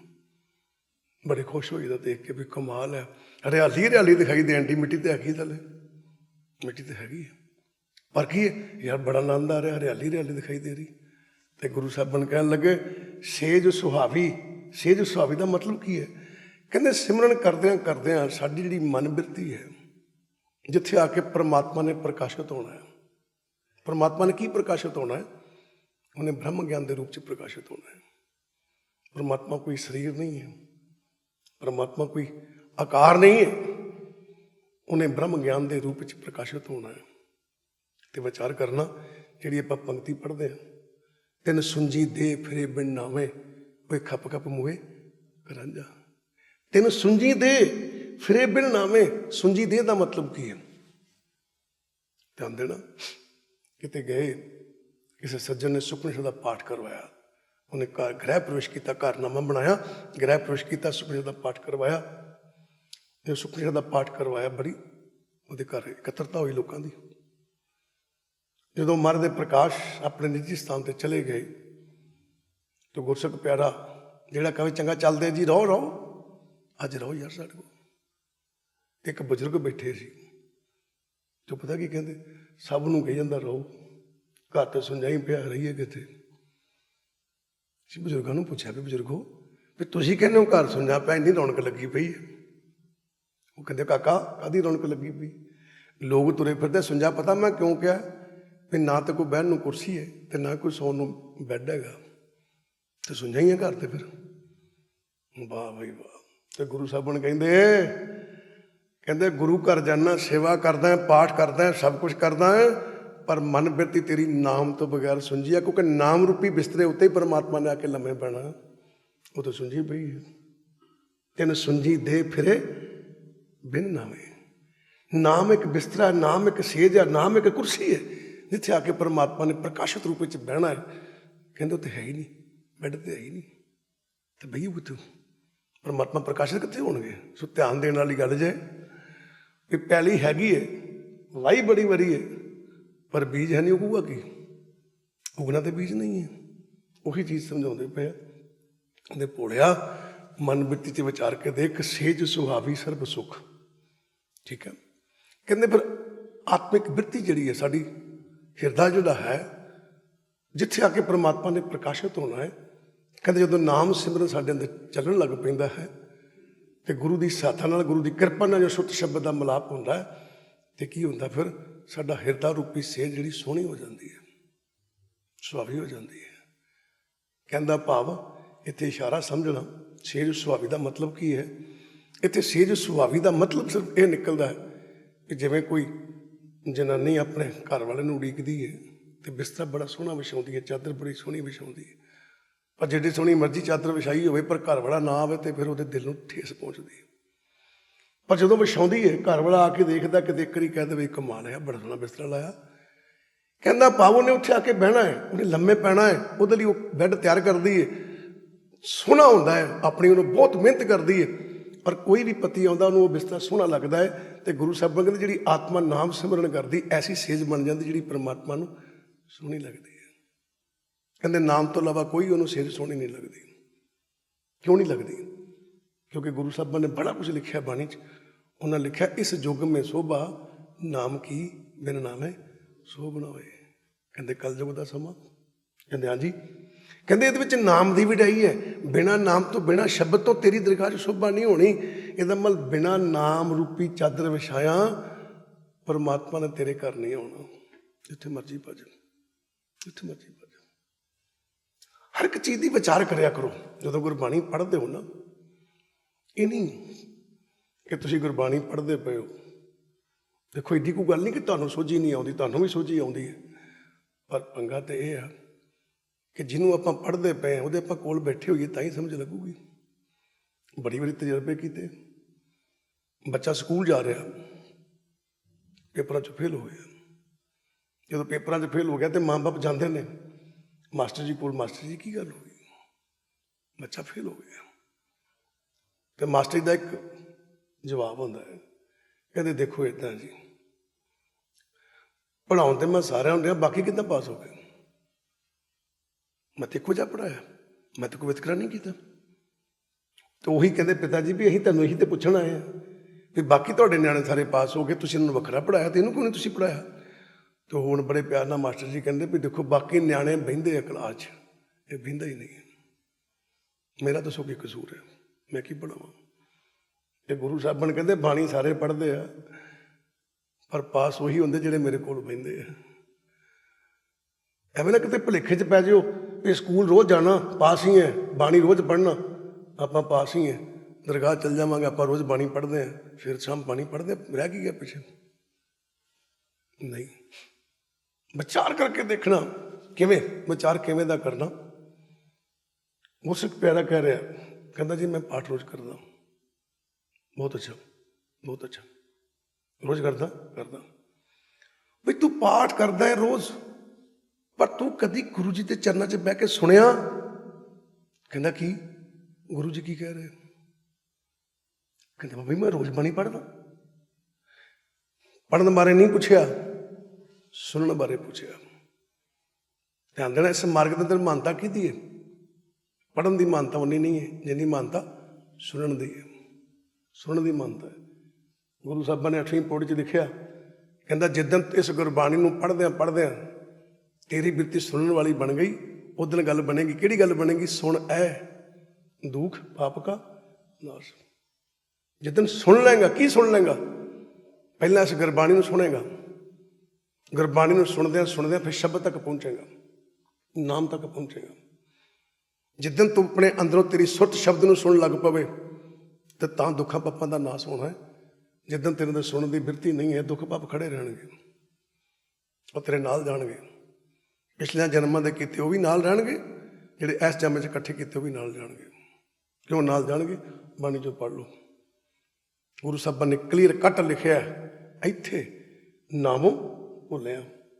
ਇਹ ਪੰਕਤੀ ਇੱਕ ਯਾਦ ਕਰ ਲਓ ਪੱਕੀ, ਇੱਥੇ ਨਾਮੋਂ ਭੁੱਲਿਆ ਫਿਰ ਹੱਥ ਕਥਾਊ ਨਾ ਪਾਏ, ਜੋਨੀ ਸਭ ਭੁਆਈਆਂ ਨਾ ਬਿਸਟਾ ਮੈਂ ਸਮਾਏ। ਇਹ ਪੰਕਤੀ ਛੱਟਾ ਲਾ ਲਓ, ਅੰਦਰ ਟਿਕਾ ਲਓ ਇਹਨੂੰ ਪੰਕਤੀ ਨੂੰ। ਤੁਸੀਂ ਦਿਹਾੜੀ 'ਚ 2 ਵਾਰੀ ਪੜ੍ਹ ਲਿਓ, ਕਿ ਸਵੇਰੇ ਉੱਠ ਕੇ ਪੜ੍ਹ ਲਿਓ, ਕਿ ਰਾਤ ਨੂੰ ਸੌਣ ਲੱਗਿਆ ਪੜ੍ਹ ਲਿਓ। ਤੁਹਾਨੂੰ ਐਂ ਲੱਗੇਗਾ ਜਿਵੇਂ ਕੋਈ ਘਸੁੰਨ ਮਾਰਦਾ। ਗੁਰੂ ਜੀ ਕਹਿੰਦੇ ਇੱਥੇ ਦਾ ਮਤਲਬ ਕੀ ਹੁੰਦਾ? ਜਿੱਥੇ ਬੈਠਾ। ਹੁਣ ਤੁਹਾਨੂੰ ਕੋਈ ਕਵੇ ਭਾਈ ਸਾਹਿਬ ਕਿੱਥੇ ਹੋ? ਮੈਂ ਇੱਥੇ ਹਾਂ। ਕਿੱਥੇ? ਜੇ ਜਗ੍ਹਾ 'ਤੇ ਬੈਠੇ ਹੋ ਜਗ੍ਹਾ ਦਾ ਨਾਂ ਲਾਉਂਗੇ, ਮੈਂ ਇੱਥੇ ਹਾਂ। ਤੇ ਗੁਰੂ ਸਾਹਿਬ ਕਹਿੰਦੇ ਇੱਥੇ ਕਿੱਥੇ? ਮਨੁੱਖ ਜਾਮੇ 'ਚ। ਕਹਿੰਦਾ ਇੱਥੇ? ਕਹਿੰਦਾ ਕਿੱਥੇ? ਕਹਿੰਦਾ ਮਨੁੱਖ ਜਾਮੇ 'ਚ। ਕਹਿੰਦਾ ਇੱਥੇ ਨਾਮੋਂ ਭੁੱਲਿਆ। ਕਹਿੰਦਾ ਮਨੁੱਖ ਦੇ ਜਾਮੇ ਵਿੱਚ ਬੈਠਾ ਅਗਰ ਨਾਮ ਤੋਂ ਭੁੱਲ ਗਿਆ, ਸਿਮਰਨ ਨਹੀਂ ਕੀਤਾ ਤਾਂ ਹੱਥ ਕਥਾਊ ਨਾ ਪਾਏ। ਕਹਿੰਦਾ ਜਨਮ ਹੋਰ ਮਿਲੇਗਾ ਪਰ ਹੱਥ ਨਹੀਂ ਪੈਣਾ ਕਿਤੇ ਵੀ, ਸਿਮਰਨ ਨਹੀਂ ਹੋਣਾ ਕਿਤੇ ਵੀ। ਕਹਿੰਦਾ ਕੀ ਘਾਟਾ ਪਊ? ਫਿਰ ਕੀ ਹੋਇਆ? ਜਿਹੜਾ ਆਪਾਂ ਵੀ ਕਹਿ ਦਿੰਦੇ ਹੋਣੀ ਜੀ ਲੈ ਗੁਰੂ ਘਰ ਜਾਈਦਾ, ਬਾਣੀ ਪੜ੍ਹੀ ਦੀ, ਹੋਰ ਪਿੱਛੇ ਕੀ ਰਹਿ ਗਿਆ? ਤੇ ਗੁਰੂ ਸਾਹਿਬਾਨ ਪਿਆਰ ਨਾਲ ਲਿਖਦੇ, ਕਹਿੰਦੇ ਕਿ ਫਿਰ ਧਿਆਨ ਰੱਖੀ ਜੋਨੀ ਸਭ ਭੁਆਈਆਂ ਨੂੰ। ਜੇ ਤੂੰ ਗੁਰੂ ਦੀ ਗੱਲ ਨਹੀਂ ਸੁਣੀ, ਤੇਰੇ ਆਪਣੇ ਅੰਦਰ ਸ਼ਬਦ ਨਹੀਂ ਸੁਣਿਆ, ਨਾਮ ਸਿਮਰਨ ਨੂੰ ਭੁੱਲ ਗਿਆ, ਬਾਕੀ ਸਭ ਕੁਝ ਕੀਤਾ, ਤਾਂ ਜੋਨੀਆਂ ਸਾਰੀਆਂ ਦੁਬਾਰਾ ਘੁਮਾਇਆ ਜਾਏਗਾ। ਬਿਸਟਾ ਮਾਏ ਸਮਾਏ। ਬਿਸਟਾ ਕਿਹਨੂੰ ਕਹਿੰਦੇ? ਨਰਕਾਂ ਨੂੰ। ਜੰਮਣਾ ਤੇ ਮਰਨਾ ਨਰਕ ਆ। ਕਹਿੰਦਾ ਫਿਰ ਜੰਮਣ ਬੰਦੇ ਗੇਟ 'ਚ ਹੀ ਪਿਆ ਰਹੇਗਾ। ਪੜ੍ਹੋ, ਧਿਆਨ ਨਾਲ ਪੜ੍ਹੋ ਬਾਣੀ ਨੂੰ। ਉਹਨਾਂ ਤਾਂ ਲਿਖਿਆ ਸੇਜ ਸੁਭਾਵੀ ਸਰਬ ਸੁੱਖ। ਜਿੱਦਾਂ ਤੇਰੀ ਇਹ ਸੇਜ ਸੋਹਣੀ ਹੋ ਗਈ ਤੇ ਪਰਮਾਤਮਾ ਤੇਰੇ ਵੱਲ ਧਿਆਨ ਕਰ ਲਿਆ ਕਿ ਮੈਂ ਉੱਥੇ ਜਾ ਕੇ ਬਹਿਣਾ। ਹੁਣ ਸੋਹਣੀ ਹੋ ਤੇ ਕੋਈ ਬੈਠੂ। ਤੁਸੀਂ ਆਪਣੇ ਘਰ ਦੇ ਵਿੱਚ ਨਾ ਕੋਈ ਤੁਹਾਡੇ ਘਰ ਗੈਸਟ ਵੀ ਆ ਜਾਏ, ਭਾਵੇਂ ਉਹ ਕਿੱਦਾਂ ਦਾ ਵੀ ਬੰਦਾ ਹੋਵੇ, ਠੀਕ ਹੈ। ਪਰ ਤੁਹਾਡੇ ਘਰ ਆਇਆ, ਪਰ ਤੁਹਾਡੇ ਘਰ ਦੇ ਵਿੱਚ ਇੱਕ ਸਭ ਤੋਂ ਪਹਿਲਾਂ ਇੱਕ ਭੱਜ ਰਟ ਹੁੰਦੀ ਹੈ, ਓਏ ਆਪਣੇ ਕੱਪੜੇ ਖਿਲਾਰਾ, ਫਟਾਫਟ ਖਿਲਾਰੋ, ਖੜਾ ਕਰੋ, ਇੱਥੇ ਚਾਦਰ ਪਾ ਦਿਓ, ਉਹਨੇ ਜਿੱਥੇ ਬਹਿਣਾ ਉੱਥੇ ਚੰਗੀ ਕੁਰਸੀ ਡਾ ਦਿਓ। ਕਿਸੇ ਨੇ ਪੁੱਛਿਆ ਉਹ ਤਾਂ ਗਰੀਬ ਆਦਮੀ ਉਹ ਤਾਂ ਤੁਹਾਡਾ ਲੇਬਰ ਵਾਲਾ, ਕੀ ਕਹੀਦਾ? ਕਹਿੰਦਾ ਭਾਵੇਂ ਉਹ ਗਰੀਬ ਹੈ, ਭਾਵੇਂ ਉਹ ਲੇਬਰ ਦਾ ਬੰਦਾ ਹੈ, ਕਹਿੰਦਾ ਇਹ ਚਾਦਰ ਚੰਗੀ ਵਿਛਾਉਣੀ ਉਹਦੇ ਲਈ ਨਹੀਂ, ਇਹ ਚਾਦਰ ਚੰਗੀ ਵਿਛਾਉਣ 'ਚ ਮੇਰੀ ਆਪਣੀ ਔਕਾਤ ਦਾ ਪਤਾ ਲੱਗਣਾ ਹੈ। ਤੇ ਗੁਰੂ ਸਾਹਿਬਾਨ ਕਹਿੰਦੇ ਪਰਮਾਤਮਾ ਸਭ ਥਾਵਾਂ ਤੇ ਬਹਿ ਜਾਂਦਾ ਹੈ, ਪਰ ਬੈਠਾ ਹੋਇਆ ਹੈ ਘੱਟ ਘੱਟ ਮੈਂ ਹਰਜੂ ਬਸੇ ਸੰਤਨ ਕਿਉ ਪਕਾਰ, ਸਭ ਥਾਵਾਂ ਤੇ ਬੈਠਾ ਹੈ, ਪਰ ਇਹ ਤੈਨੂੰ ਚਾਹੀਦਾ ਹੈ ਕਿ ਉਹਦੇ ਬਿਠਾਉਣ ਲਈ ਚੰਗੀ ਚਾਦਰ ਵਿਛਾਉਣੀ ਹੈ। ਕਹਿੰਦਾ ਭਾਵ ਨਾਮ ਸਿਮਰਨ ਕਰਨਾ ਹੈ, ਉਹ ਬਹਿ ਜਾਂਦਾ, ਉਹ ਬੈਠਾ ਪਹਿਲਾਂ ਹੀ। ਫਿਰ ਧਿਆਨ ਕਰ, ਆਂਦਾ ਜਿੱਦਣ ਕਿਤੇ ਇਹ ਚਾਦਰ ਵਿਛ ਗਈ ਸਰਬ ਸੁੱਖ। ਕਿਹੜਾ ਸੁੱਖ? ਆਹ ਵਾਲੇ ਸੁੱਖ ਨਹੀਂ, ਧੀਆਂ ਪੁੱਤਰ ਕਾਰਾਂ ਕੋਠੀਆਂ, ਸਰਬ ਲਿਖਿਆ, ਇਹ 'ਚ ਸਾਰੇ ਸੁੱਖ ਨਹੀਂ ਹੈਗੇ। ਸਰਬ ਸੁੱਖ ਕਹਿੰਦੇ ਸਾਰੇ ਆਤਮਿਕ ਆਨੰਦ ਮਿਲ ਜਾਣੇ।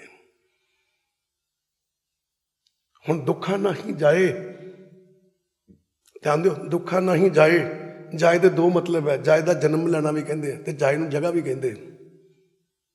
ਤੁਸੀਂ ਕਹੋਗੇ ਜਾਏ ਜਗ੍ਹਾ ਨੂੰ ਕਿੱਦਾਂ ਕਹਿੰਦੇ ਆ? ਜਨਮ ਦੀ ਤਾਂ ਗੱਲ ਮੰਨਿਆ ਵੀ ਫਲਾਣਾ ਨੇ ਅੱਜ ਬੱਚਾ ਜਾਇਆ ਹੈ, ਜਨਮ ਲਿਆ ਹੈ, ਪਰ ਜਾਏ ਜਗ੍ਹਾ ਨੂੰ ਕਿੱਦਾਂ ਕਹਿੰਦੇ ਆ? ਧਿਆਨ ਦਿਓ, ਜਦੋਂ ਆਪਾਂ ਕਿਸੇ ਨੂੰ ਪੁੱਛਦੇ ਹਾਂ ਉਹ ਕਿੱਥੇ ਚੱਲੇ ਆ,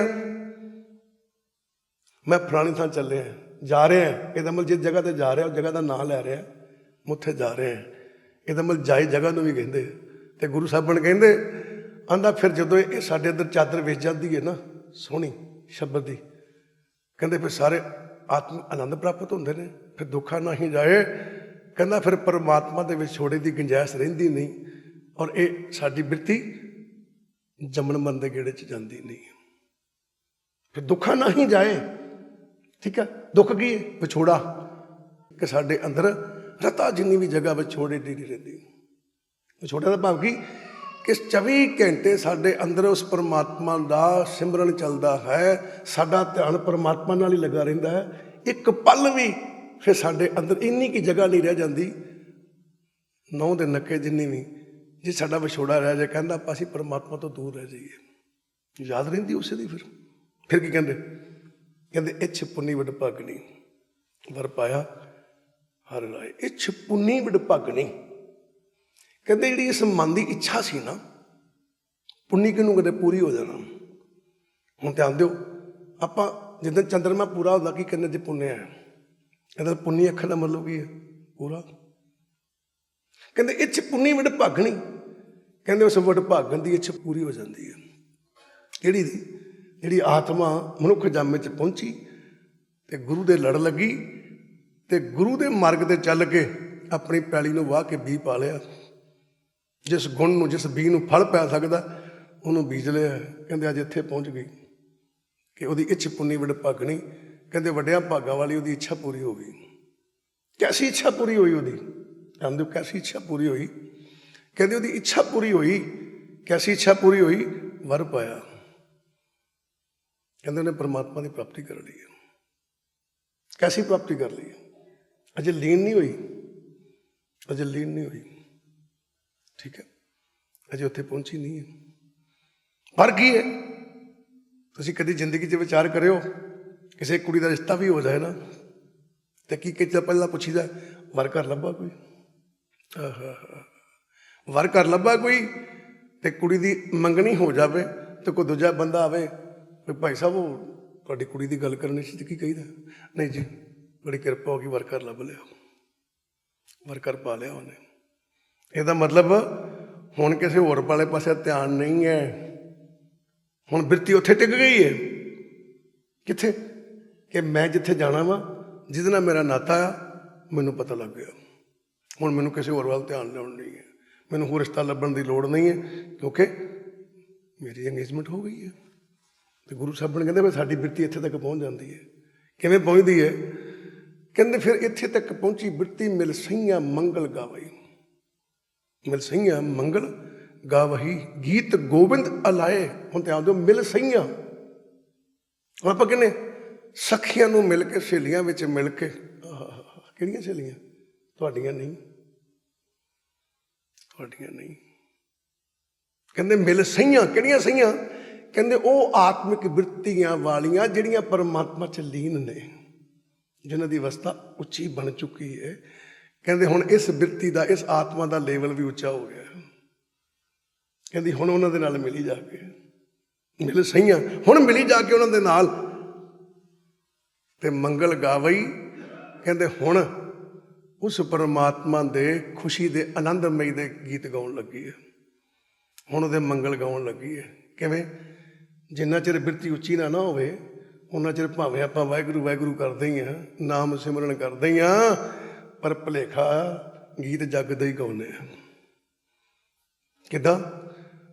ਵਾਹਿਗੁਰੂ ਵਾਹਿਗੁਰੂ ਵਾਹਿਗੁਰੂ ਵਾਹਿਗੁਰੂ ਕਰੀ ਗਏ ਤੇ ਗੀਤ ਜੱਗ ਦੇ ਗਾਉਂਦੇ ਹਾਂ। ਵਾਹਿਗੁਰੂ ਵਾਹਿਗੁਰੂ ਤਾਂ ਕਰਨ ਰਹੇ ਹਾਂ, ਪਰਮਾਤਮਾ ਕਰਦਾ ਤਾਂ ਕੁਝ ਵੀ ਨਹੀਂ ਹੈ। ਕੰਮ ਤੇ ਬਣ ਨਹੀਂ ਗੁੱਡਿਆ, ਸੁੱਖ ਤੇ ਕੋਈ ਮਿਲ ਨਹੀਂ ਰਿਹਾ। ਹੁਣ ਇਹ ਗੀਤ ਕਿਹਦੇ ਗਾਏ ਆ? ਸੰਸਾਰ ਦੇ। ਕਹਿੰਦੇ ਫਿਰ ਦੇਖੀ ਅਜੇ ਬਿਰਤੀ ਸੰਸਾਰੀ ਸਹੇਲੀਆਂ ਨਾਲ ਹੀ ਜੁੜੀ ਹੈ।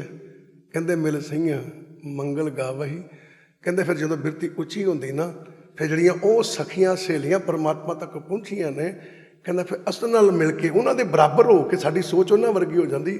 ਫਿਰ ਅਸੀਂ ਮੰਗਲ ਗਾਵਹੀ, ਕਹਿੰਦਾ ਆਪਾਂ ਫਿਰ ਉਸ ਪਰਮਾਤਮਾ ਦੇ ਮੰਗਲਮਈ ਗੀਤ ਗਾਉਂਦੇ ਹਾਂ। ਉਹ ਤੋਂ ਪਹਿਲਾਂ ਨਹੀਂ, ਉਹ ਤੋਂ ਪਹਿਲਾਂ ਨਹੀਂ। ਫਿਰ ਧਿਆਨ ਦਿਓ ਕੀ ਕਹਿਣ ਲੱਗੇ? ਗੀਤ ਗੋਬਿੰਦ ਅਲਾਏ। ਕਹਿੰਦੇ ਫਿਰ ਹੁਣ 24 ਘੰਟੇ ਆਪਣੇ ਅੰਦਰੋਂ ਉਸ ਪਰਮਾਤਮਾ ਦੇ ਹੀ ਗੀਤ ਅਲਾਪੇ ਜਾਂਦੇ ਆ। ਉਸ ਪਰਮਾਤਮਾ ਦੇ ਹੀ ਗੀਤ ਅਲਾਪੇ ਜਾਂਦੇ ਆ। ਕਿਵੇਂ? ਜਦੋਂ ਆਪਾਂ ਧੀ ਪੁੱਤਰ ਦਾ ਵਿਆਹ ਧਰਦੇ ਹਾਂ, ਜਦੋਂ ਧੀ ਪੁੱਤਰ ਦਾ ਵਿਆਹ ਧਰਦੇ ਹਾਂ ਤੇ ਵਿਚਾਰ ਕਰਿਓ, ਆਪਾਂ ਉਹਨਾਂ ਨਿਆਣਿਆਂ ਦਾ ਜਿਹਦਾ ਪੁੱਤਰ ਦਾ ਵਿਆਹ ਧਰਿਆ, ਪੁੱਤਰ ਦਾ ਨਾਂ ਲੈ ਲੈ ਕੇ ਗੀਤ ਗਾਉਂਦੇ ਆ। ਧੀ ਦਾ ਵਿਆਹ ਧਰਿਆ, ਧੀ ਦਾ ਨਾਂ ਲੈ ਕੇ ਗਾਣੇ ਗਾਉਂਦੇ ਆ। ਨਾਂ ਸਿਰਫ ਉਸੇ ਦਾ ਹੀ ਹੈ, ਠੀਕ ਹੈ? ਵਿਚਾਰ ਕਰਿਓ, ਜਿਹਦਾ ਵਿਆਹ ਨਾ, ਕੁੜੀਆਂ ਭਾਵੇਂ 10 ਉਹਦੇ ਵਰਗਾ ਸੂਟ ਪਾਈ ਫਿਰਨ, ਪਰ ਕੱਲ ਬਾਰ-ਬਾਰ ਉਸੇ ਤੇ ਆਉਂਦੀ, ਅੱਜ ਗੱਡੀ ਸੋਹਣੀ ਲੱਗਣ ਡਈ ਹੈ, ਅੱਜ ਗੱਡੀ ਸੋਹਣੀ ਲੱਗਣ ਡਈ ਹੈ, ਕਿਉਂਕਿ ਉਹਦਾ ਵਿਆਹ ਹੈ। ਤੇ ਗੁਰੂ ਸਾਹਿਬਾਨ ਕਹਿੰਦੇ ਪਹਿਰਾਵੇ ਜਿੰਨੇ ਮਰਜ਼ੀ ਪਾਈ ਫਿਰਿਓ, ਜਿਹਦੀ ਉਸ ਪਰਮਾਤਮਾ ਨਾਲ ਬਿਰਤੀ ਜੁੜਦੀ ਹੈ ਨਾ, ਗੀਤ ਉਹੀ ਉਹਦੇ ਗਾ ਸਕਦੀ ਹੈ, ਦੂਜੀ ਨਹੀਂ ਗਾਉਂਦੀ। ਦੂਜੀ ਦੇ ਸੰਸਾਰ ਦੀ ਗਾਉਂਦੀ ਹੈ। ਵਾਹਿਗੁਰੂ ਵਾਹਿਗੁਰੂ ਕਿਰਪਾ ਕਦੋਂ ਕਰੋਗੇ, ਵਾਹਿਗੁਰੂ ਕਦੋਂ ਸਾਡਾ ਕੰਮ ਕਰ ਚਲਾਓਗੇ, ਵਾਹਿਗੁਰੂ ਸਾਡਾ ਤੇ ਬਣਿਆ ਨਹੀਂ, ਕੀ ਲੈਣ ਜਾਣਾ ਫਲਾਣੀ ਥਾਂ ਤੇ ਅਸੀਂ। ਗੁਰੂ ਘਰ ਜੁੜਨ ਦੀ ਨਿਸ਼ਾਨੀ ਕੀ ਹੈ? ਝੂਠੀ ਮੰਗ ਟੁੱਟਣ ਦੀ ਨਿਸ਼ਾਨੀ ਕੀ? ਪੂਰੀ ਨਹੀਂ ਹੋਈ, ਚੱਲ ਚਲੀਏ ਕਿਤੇ ਹੋਰ, ਚੱਲ ਜਾਓ। ਜਦੋਂ ਆਹ ਆਨੰਦ ਆਉਣਾ ਨਾ, ਉਹ ਅੰਦਰੋਂ ਜੁੜਿਆ ਹੀ ਆਉਣਾ। ਫਿਰ ਗੁਰੂ ਸਾਹਿਬਾਨ ਕੀ ਕਹਿਣ ਲੱਗੇ? ਕਹਿੰਦੇ ਹਰ ਜਿਹਾ ਅਵਰ ਨਾ ਦਿਸਈ, ਕੋਈ ਦੂਜਾ ਲਵੇ ਨਾ ਲਾਏ। ਹੁਣ ਧਿਆਨ ਦੇਣਾ, ਹਰ ਜਿਹਾ ਅਵਰ ਨਾ ਦਿਸਈ। ਜਿੰਨਾ ਚਿਰ ਬੰਦਾ ਸੰਸਾਰ 'ਚ ਘੁੰਮਦਾ ਹੈ, ਉਹਨਾਂ ਚਿਰ ਤਾਂ ਕਹਿੰਦਾ ਪਹਿਲਾਂ ਕਿਹੜੀ ਗੱਲ ਕੀਤੀ ਯਾਰ, ਐਵੇਂ ਵਕਤ ਨੂੰ ਪੜੇ ਨੇ, ਫਲਾਣਾ ਸੋ ਕੀ ਨਹੀਂ ਕਰ ਸਕਦਾ, ਟਮਕਾਣਾ ਕੋ ਕੀ ਨਹੀਂ ਕਰ ਸਕਦਾ। ਕਹਿੰਦੇ ਹਰ ਜਿਹਾ ਅਵਰ ਨਾ ਦਿਸਈ, ਕੋਈ ਦੂਜਾ ਲਵੇ ਨਾ ਲਾਏ। ਲਵੇ ਦਾ ਮਤਲਬ ਕੀ ਹੁੰਦਾ? ਨੇੜੇ ਤੇੜੇ ਲਾਉਣਾ, ਕੋਈ ਲਾਗੇ ਵੀ ਨਹੀਂ, ਉਹਦੇ ਬਰਾਬਰ ਵੀ ਹੈ ਨਹੀਂ ਕੋਈ। ਕਦੋਂ ਪਤਾ ਲੱਗਾ ਕਿ ਪਰਮਾਤਮਾ ਤੇਰੇ ਬਰਾਬਰ ਨਹੀਂ ਕੋਈ ਹੈਗਾ?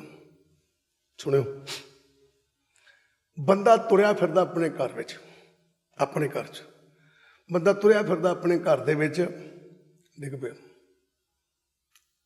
ਤੇ ਦੇਖੋ ਕੀ ਕਹਿੰਦਾ, ਨਾ ਕਾਕਾ ਤੂੰ ਅੰਨਾ, ਤੈਨੂੰ ਦੇਖਿਆ ਨਹੀਂ ਮੈਂ ਡਿੱਗ ਪਿਆ, ਤੂੰ ਮੈਨੂੰ ਫੜਿਆ ਨਹੀਂ। ਕਿਹੜੀ ਗੱਲੋਂ? ਲੱਗਦਾ ਹੈ ਇਹ ਮੁੰਡਾ ਮੈਨੂੰ ਫੜ ਸਕਦਾ ਸੀ ਤੇ ਮੈਂ ਡਿੱਗਣੋਂ ਬਚ ਸਕਦਾ ਸੀ, ਠੀਕ ਹੈ? ਉਧਰੋਂ ਉਹ ਕੀ ਕਹਿੰਦਾ? ਕਹਿੰਦਾ ਪਾਪਾ ਜੀ ਤੁਸੀਂ ਕਮਲਿਓ, ਆ ਕੰਧ ਨੂੰ ਹੱਥ ਪਾ ਲੈਣਾ ਸੀ, ਕੰਧ ਨੂੰ ਹੱਥ ਪਾ ਲੈਣਾ ਸੀ, ਐਵੇਂ ਡਿੱਗ ਪਿਆ ਤੁਸੀਂ। ਆ ਸੋਟੀ ਤੁਹਾਡੇ ਕੋਲ ਪਈ ਸੀ, ਆ ਮੰਜੀ ਤੁਹਾਡੇ ਕੋਲ ਪਈ ਸੀ, 100 ਸਹਾਰੇ ਆ, ਕਿੱਥੇ? ਧਰਤੀ ਤੇ ਫਿਰਦੇ ਆ। ਸਦਕੇ ਜਾਵਾਂ, ਜਹਾਜ਼ ਤੇ ਚੜਿਆ, ਜਹਾਜ਼ ਤੇ ਚੜਿਆ। ਜਦੋਂ ਜਹਾਜ਼ ਤੇ ਚੜਿਆ ਹੁੰਦਾ ਨਾ ਬੰਦਾ, ਤੇ ਜਹਾਜ਼ ਉੱਡਦਾ ਉੱਡਦਾ ਕਈ ਵਾਰ ਰਸਤੇ 'ਚ ਡੋਲਣ ਲੱਗ ਪੈਂਦਾ। ਜਿਨ੍ਹਾਂ ਨੇ ਸਫ਼ਰ ਕੀਤਾ ਉਹਨਾਂ ਨੂੰ ਪਤਾ, ਜਦੋਂ ਡੋਲਣ ਲੱਗ ਪੈਂਦਾ ਉਸ ਵੇਲੇ ਧਿਆਨ ਦਿਓ, ਕਿਸੇ ਨਾਲ ਦੇ ਬੈਠੇ ਵੱਲ ਧਿਆਨ ਨਹੀਂ ਹੁੰਦਾ, ਇਹ ਮੈਨੂੰ ਬਚਾ ਲੂਗਾ। ਕਿਹੜੀ ਗੱਲੋਂ? ਹਵਾ 'ਚ, ਹਵਾ 'ਚ। ਉਸ ਵੇਲੇ ਨਾਲ ਦਾ ਬੈਠਾ ਵੀ ਸਹਾਰਾ ਨਹੀਂ ਬਣ ਸਕਦਾ ਤੇ ਨਾ ਮਨ ਚ ਆਉਂਦਾ ਹੀ ਹੈ। ਉਸ ਵੇਲੇ ਬੰਦਾ ਰੱਬ ਰੱਬ ਕਰਦਾ, ਕਹਿੰਦਾ ਰੱਬਾ ਤੂੰ ਹੀ ਬਚਾ ਸਕਦਾ, ਕਿਉਂਕਿ ਬਿਰਤੀ ਜੁੜੀ ਹੈ। ਗੁਰੂ ਸਾਹਿਬਾਨ ਕਹਿੰਦੇ ਜਿਨ੍ਹਾਂ ਦੀ ਬਿਰਤੀ ਜਹਾਜ਼ ਵਾਂਗੂ ਉੱਡ ਗਈ ਏ, ਸੁੱਤ ਸ਼ਬਦ ਦਾ ਮਿਲਾਪ ਹੋ ਕੇ ਬਿਰਤੀ ਸੰਸਾਰ ਤੋਂ, ਸਰੀਰ ਤੋਂ ਉੱਚੀ ਹੋ ਗਈ ਹੈ, 9 ਦਰਵਾਜ਼ਿਆਂ ਤੋਂ ਉੱਚੀ ਹੋ ਗਈ ਹੈ। ਕਹਿੰਦੇ ਬਿਰਤੀ ਉਹਨਾਂ ਦੀ ਹੈ। ਕਹਿੰਦਾ ਕਿਹੜੀ? ਕਹਿੰਦੇ ਹਰ ਜਿਹਾ ਅਵਰ ਨਾ ਦੇ ਸਹੀ। ਕਹਿੰਦੇ ਫਿਰ ਉਹ ਸੰਸਾਰ ਦੇ ਸਹਾਰੇ ਨਹੀਂ ਲੱਭਦੇ, ਕੋਈ ਦੂਜਾ ਲਵੇ ਨਾ ਲਾਏ। ਉਸ ਬਿਰਤੀ ਵਿੱਚ ਪਹੁੰਚ ਕੇ ਪਤਾ ਲੱਗਦਾ ਹੈ ਕਿ ਪਰਮਾਤਮਾ ਤੇਰੀ ਤਾਕਤ, ਤੇਰੀ ਸ਼ਕਤੀ ਦੇ ਬਰਾਬਰ ਤੇ ਕੋਈ ਨੇੜੇ ਤੇੜੇ ਹੈ ਹੀ ਨਹੀਂ। ਜੋ ਤੂੰ ਕਰ ਸਕਦਾ ਹੈ ਤੇ ਕਰ ਹੀ ਨਹੀਂ ਸਕਦੇ। ਪਹਿਲਾਂ ਐਵੇਂ ਲੱਗੇ ਸੀ, ਵਕਤ ਨੂੰ ਫੜੇ ਸੀ, ਫਲਾਣਾ ਸੋ ਸਹਾਰਾ, ਟਮਕਾਣਾ ਸੋ ਸਹਾਰਾ, ਫਲਾਣਾ ਸੋ ਮੇਰਾ ਕੁਝ ਕਰ ਦੂ, ਟਮਕਾਣਾ ਸੋ ਕਰ ਦੂ। ਪਹਿਲਾਂ ਬੜੇ ਸਾਰੇ ਲੱਭੀਦੇ, ਪਰ ਨਾਮ ਸਿਮਰਨ ਕਰਦਿਆਂ ਕਰਦਿਆਂ ਕਿਤੇ ਬਿਰਤੀ ਉੱਚੀ ਹੋ ਜਾਵੇ, ਫਿਰ ਪਤਾ ਲੱਗਦਾ ਕਿ ਪਰਮਾਤਮਾ ਸਹਾਰਾ ਤੂੰ ਹੀ ਹੈ, ਹੋਰ ਕੋਈ ਨਹੀਂ ਹੈ। ਉਸ ਤੋਂ ਪਹਿਲਾਂ ਤਾਂ ਬੜਾ ਕੁਝ ਦਿਸਦਾ। ਹੁਣ ਧਿਆਨ ਦਿਓ ਕਿ ਬਿਰਤੀ ਉੱਚੀ ਹੋਈ ਤੇ ਪਤਾ ਲੱਗਾ ਨਾ ਕਿ ਤੇਰੇ ਦੇ ਬਰਾਬਰ ਹੋਰ ਕੋਈ ਵੀ ਨਹੀਂ ਹੈ। ਇਹਦਾ ਮਤਲਬ ਕਿ ਇਹ ਅਕਾਲ ਪੁਰਖ ਪਰਮਾਤਮਾ, ਇਸ ਸੰਸਾਰ ਨੀਵਾਂ, ਇਸ ਸੰਸਾਰ 'ਚ ਕੋਈ ਸਹਾਰਾ ਨਹੀਂ ਹੈ। ਧਿਆਨ ਨਾਲ ਪੜ੍ਹ ਕੇ ਦੇਖਿਓ, ਠੀਕ ਹੈ। ਭਗਤ ਫਰੀਦ ਸਾਹਿਬ ਨੇ ਕਿਹਾ ਇੱਕ ਜਗ੍ਹਾ ਤੇ, ਕਹਿੰਦੇ ਫਰੀਦਾ ਮੈਂ ਜਾਣਿਆ ਦੁੱਖ ਮੁਝ ਕੋ, ਦੁੱਖ ਸੁਭਾਇਆ ਜਗ। ਫਰੀਦ ਜੀ ਤੁਹਾਨੂੰ ਕਿੱਥੋਂ ਪਤਾ ਲੱਗਾ? ਤੁਹਾਨੂੰ ਕਿੱਥੋਂ ਪਤਾ ਲੱਗਾ? ਕਹਿੰਦੇ ਕੀ ਗੱਲ ਹੋ ਗਈ? ਸਾਰੀ ਦੁਨੀਆ ਹੀ ਦੁਖੀ ਹੈ, ਇਹ ਤਾਂ ਬੜੀ ਵੱਡੀ ਗੱਲ ਆ। ਆਪਣੇ ਦੁੱਖ ਦੀ ਗੱਲ ਕਰਨੀ ਤੇ ਮੈਂ ਮੰਨਦਾ, ਪਰ ਸਾਰੇ ਜੱਗ ਦੀ ਗੱਲ ਕਰ ਦੇਣੀ ਕਿ ਸਾਰਾ ਜੱਗ ਦੁਖੀ, ਬੜੀ ਵੱਡੀ ਗੱਲ ਜੇ। ਗੁਰੂ ਪਿਆਰਿਓ, ਮਾਂ ਤੇ ਪੁੱਤਰ ਦਾ ਰਿਸ਼ਤਾ ਕਿੱਡਾ ਵੱਡਾ ਹੈ, ਪਰ ਮਾਂ ਪੁੱਤ ਦੇ ਦਰਦ ਨੂੰ ਨਹੀਂ ਸਮਝ ਸਕਦੀ, ਨਹੀਂ ਸਮਝ ਸਕਦੀ। ਕਿਤੇ ਪੁੱਤ ਕਹਦੇ ਮੇਰੇ ਪੇਟ 'ਚ ਦਰਦ ਹੋਣ ਡਈ ਹੈ, ਕਿੰਨੀ ਕੁ ਹੋਣ ਡਈ ਹੈ ਮਾਂ ਨੂੰ ਨਹੀਂ ਪਤਾ। ਪਰ ਸਦਕੇ ਜਾਵਾਂ, ਉਸ ਲਈ ਮਾਂ ਇੱਕ ਗੱਲ ਜ਼ਰੂਰ ਕਹਿੰਦੀ ਹੈ, ਉਹ ਮਾਂ ਕਰਦਾ ਫਿਰਦਾ ਤੇ ਮਾਂ ਉਹਨੂੰ ਕਹਿੰਦੀ ਪੁੱਤ ਵਾਹਿਗੁਰੂ ਵਾਹਿਗੁਰੂ ਕਰ। ਇਹਦਾ ਮਤਲਬ ਕਿ ਤੇਰੇ ਅੰਦਰ ਦੀ ਦਰਦ ਨੂੰ ਮਹਿਸੂਸ ਕਰਕੇ ਤੇ ਹਟਾ ਸਕਦਾ ਤੇ ਪਰਮਾਤਮਾ ਹਟਾ ਸਕਦਾ, ਮੈਂ ਨਹੀਂ ਇਹਨੇ ਜੋਗੀ। ਤੇ ਫਰੀਦ ਸਾਹਿਬ ਨੇ ਕਿਹੜੀ ਵੱਡੀ ਗੱਲ ਕਹਿਤੀ, ਮੈਂ ਜਾਣਿਆ ਦੁੱਖ ਮੁਝ ਕੋ, ਦੁੱਖ ਸਬਾਇਆ ਜੱਗ। ਤੇ ਫਰੀਦ ਸਾਹਿਬ ਨੇ ਕਹਿਣ ਲੱਗੇ, ਉਹ ਕਹਿੰਦੇ ਭਾਈ ਐਵੇਂ ਨਹੀਂ ਪਤਾ ਲੱਗਾ ਮੈਨੂੰ, ਸਾਰੇ ਜੱਗ ਦੀ ਦਰਦ ਕਿੱਥੋਂ ਪਤਾ ਲੱਗਾ? ਸਾਰਾ ਜੱਗ ਇੱਕ ਰੂਪ 'ਚ ਨਜ਼ਰ ਆਉਂਦਾ। ਜਹਾਜ਼ ਤੇ ਚੜ੍ਹਿਆ ਹੋਵੇ ਬੰਦਾ ਤੇ ਥੱਲੇ ਸਾਰੇ ਲੋਕੀ ਕੀੜੀਆਂ ਵਰਗੇ ਲੱਗਦੇ ਆ, ਇੱਕੋ ਜਿਹੇ ਦਿਸਦੇ ਆ, ਛੋਟਾ ਵੱਡਾ ਨਹੀਂ ਦਿਸਦਾ ਫਿਰ ਕੋਈ ਵੀ। ਉੱਥੇ ਜਾ ਕੇ ਇੱਕੋ ਜਿਹੇ ਲੱਗਦੇ। ਤੇ ਗੁਰੂ ਸਾਹਿਬਾਨ ਸਮਝਾਉਣ ਲੱਗੇ, ਤਾਂ ਫਰੀਦ ਸਾਹਿਬਾਨ ਕਹਿੰਦੇ ਭਾਈ ਮੈਂ ਵੀ ਜਹਾਜ਼ ਤੇ ਚੜ੍ਹ ਗਿਆ, ਮੈਂ ਵੀ ਜਹਾਜ਼ ਤੇ ਚੜ੍ਹ ਗਿਆ। ਕਿਹੜੇ ਤੇ? ਤੋਂ ਲਿਖਿਆ, ਉੱਚਾ ਚੜ੍ਹ ਕੇ ਦੇਖਿਆ ਤਾਂ ਘਰ ਘਰ ਇਹ ਅੱਗ। ਉੱਚਾ ਚੜ੍ਹ ਕੇ ਦੇਖਿਆ, ਉੱਚਾ ਕਹਿੰਦੇ ਮੈਂ 9 ਦਰਵਾਜ਼ਿਆਂ ਤੋਂ ਉੱਚਾ ਹੋਇਆ, ਮੈਂ ਸ਼ਬਦ ਰੂਪੀ ਜਹਾਜ਼ ਤੇ ਚੜ੍ਹਿਆ। ਉਸ ਸ਼ਬਦ ਰੂਪੀ ਜਹਾਜ਼ ਨੇ ਮੇਰੀ ਸੁਰਤ ਨੂੰ ਇੰਨੀ ਕੁ ਉਚਾਈ ਦੇ ਦਿੱਤੀ ਕਿ ਉਸ ਉਚਾਈ ਵਿੱਚ ਜਦੋਂ ਮੈਂ ਨਿਗਾਹ ਮਾਰੀ ਸੰਸਾਰ ਦੇ ਉੱਤੇ, ਤੇ ਮੈਨੂੰ ਪਤਾ ਲੱਗਾ ਕਿ ਜਿਸ ਦੁੱਖ ਦੀ ਪੀੜਾ ਮੈਨੂੰ ਸੀ ਨਾ, ਉਹ ਸਾਈਜ਼ ਮੇਰਾ ਇਕੱਲੇ ਦਾ ਨਹੀਂ ਸੀ। ਜਦੋਂ ਆਪਾਂ ਉੱਪਰ ਦੇਖਦੇ ਹਾਂ ਵੀ ਸਭ ਦੁਨੀਆ ਇੱਕੋ ਜਿਹੀ ਹੈ, ਉੱਥੇ ਫਿਰ ਫਰੀਦ ਸਾਹਿਬ ਕਹਿੰਦੇ ਮੈਨੂੰ ਸਾਰੀ ਦੁਨੀਆ ਇੱਕੋ ਜਿਹੀ ਲੱਗੀ ਕਿ ਦੁੱਖ ਸਬਾਇਆ ਜੱਗ, ਕਿ ਸਾਰੀ ਦੁਨੀਆ ਅੰਦਰ ਹੀ ਦੁੱਖ ਆ। ਇਹਦਾ ਮਤਲਬ ਕਿਹੜਾ ਦੁੱਖ ਆ? ਕਿ ਸਾਰੀ ਦੁਨੀਆ ਅੰਦਰ ਹੀ ਉਸ ਪਰਮਾਤਮਾ ਦਾ ਬਿਰਹਾ ਵਿਛੋੜਾ ਏ, ਉਹ ਇਕੱਲੇ ਮੇਰੇ ਅੰਦਰ ਨਹੀਂ ਹੈ। ਹਰ ਇੱਕ ਚੀਜ਼ ਨੂੰ ਸਮਝੋ ਜਰਾ ਧਿਆਨ ਨਾਲ। ਇੱਥੇ ਫਿਰ ਉਹਨਾਂ ਸਮਝਾਉਣਾ ਕੀਤਾ, ਕਹਿੰਦੇ ਹਰ ਜਿਹਾ ਅਵਰ ਨਾ ਦਿਸਈ, ਕੋਈ ਦੂਜਾ ਲਵੇ ਨਾ ਲਾਏ। ਕਹਿੰਦੇ ਫਿਰ ਉੱਥੇ ਪਰਮਾਤਮਾ ਵਰਗਾ ਕੋਈ ਹੋਰ ਨਹੀਂ ਦਿਸਦਾ, ਉਹਦੇ ਤੇ ਨੇੜੇ ਤੇੜੇ ਨਹੀਂ ਦਿਸਦਾ ਕੋਈ ਵੀ ਕੋਈ ਮਦਦ ਕਰ ਲੂ। ਹੁਣ ਇੱਥੇ ਤੇ ਰੱਬ ਹੀ ਮਦਦ ਕਰ ਸਕਦਾ।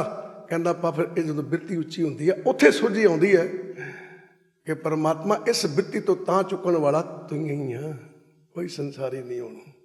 ਫਿਰ ਗੁਰੂ ਸਾਹਿਬਾਨ ਕਹਿਣ ਲੱਗੇ ਕਿ ਜਦੋਂ ਇੱਥੇ ਬਿਰਤੀ ਪਹੁੰਚ ਜਾਂਦੀ ਹੈ ਤੇ ਤਬਦੀਲੀ ਆਉਣ ਲੱਗਦੀ। ਸੰਗਰਾਂਦ ਮਨਾ ਰਹੇ ਨਾ ਆਪਾਂ, ਤਬਦੀਲੀ ਆਉਣ ਲੱਗਦੀ ਹੈ। ਕਹਿੰਦੇ ਕੈਸੀ ਤਬਦੀਲੀ ਆਉਣ ਲੱਗਦੀ ਹੈ?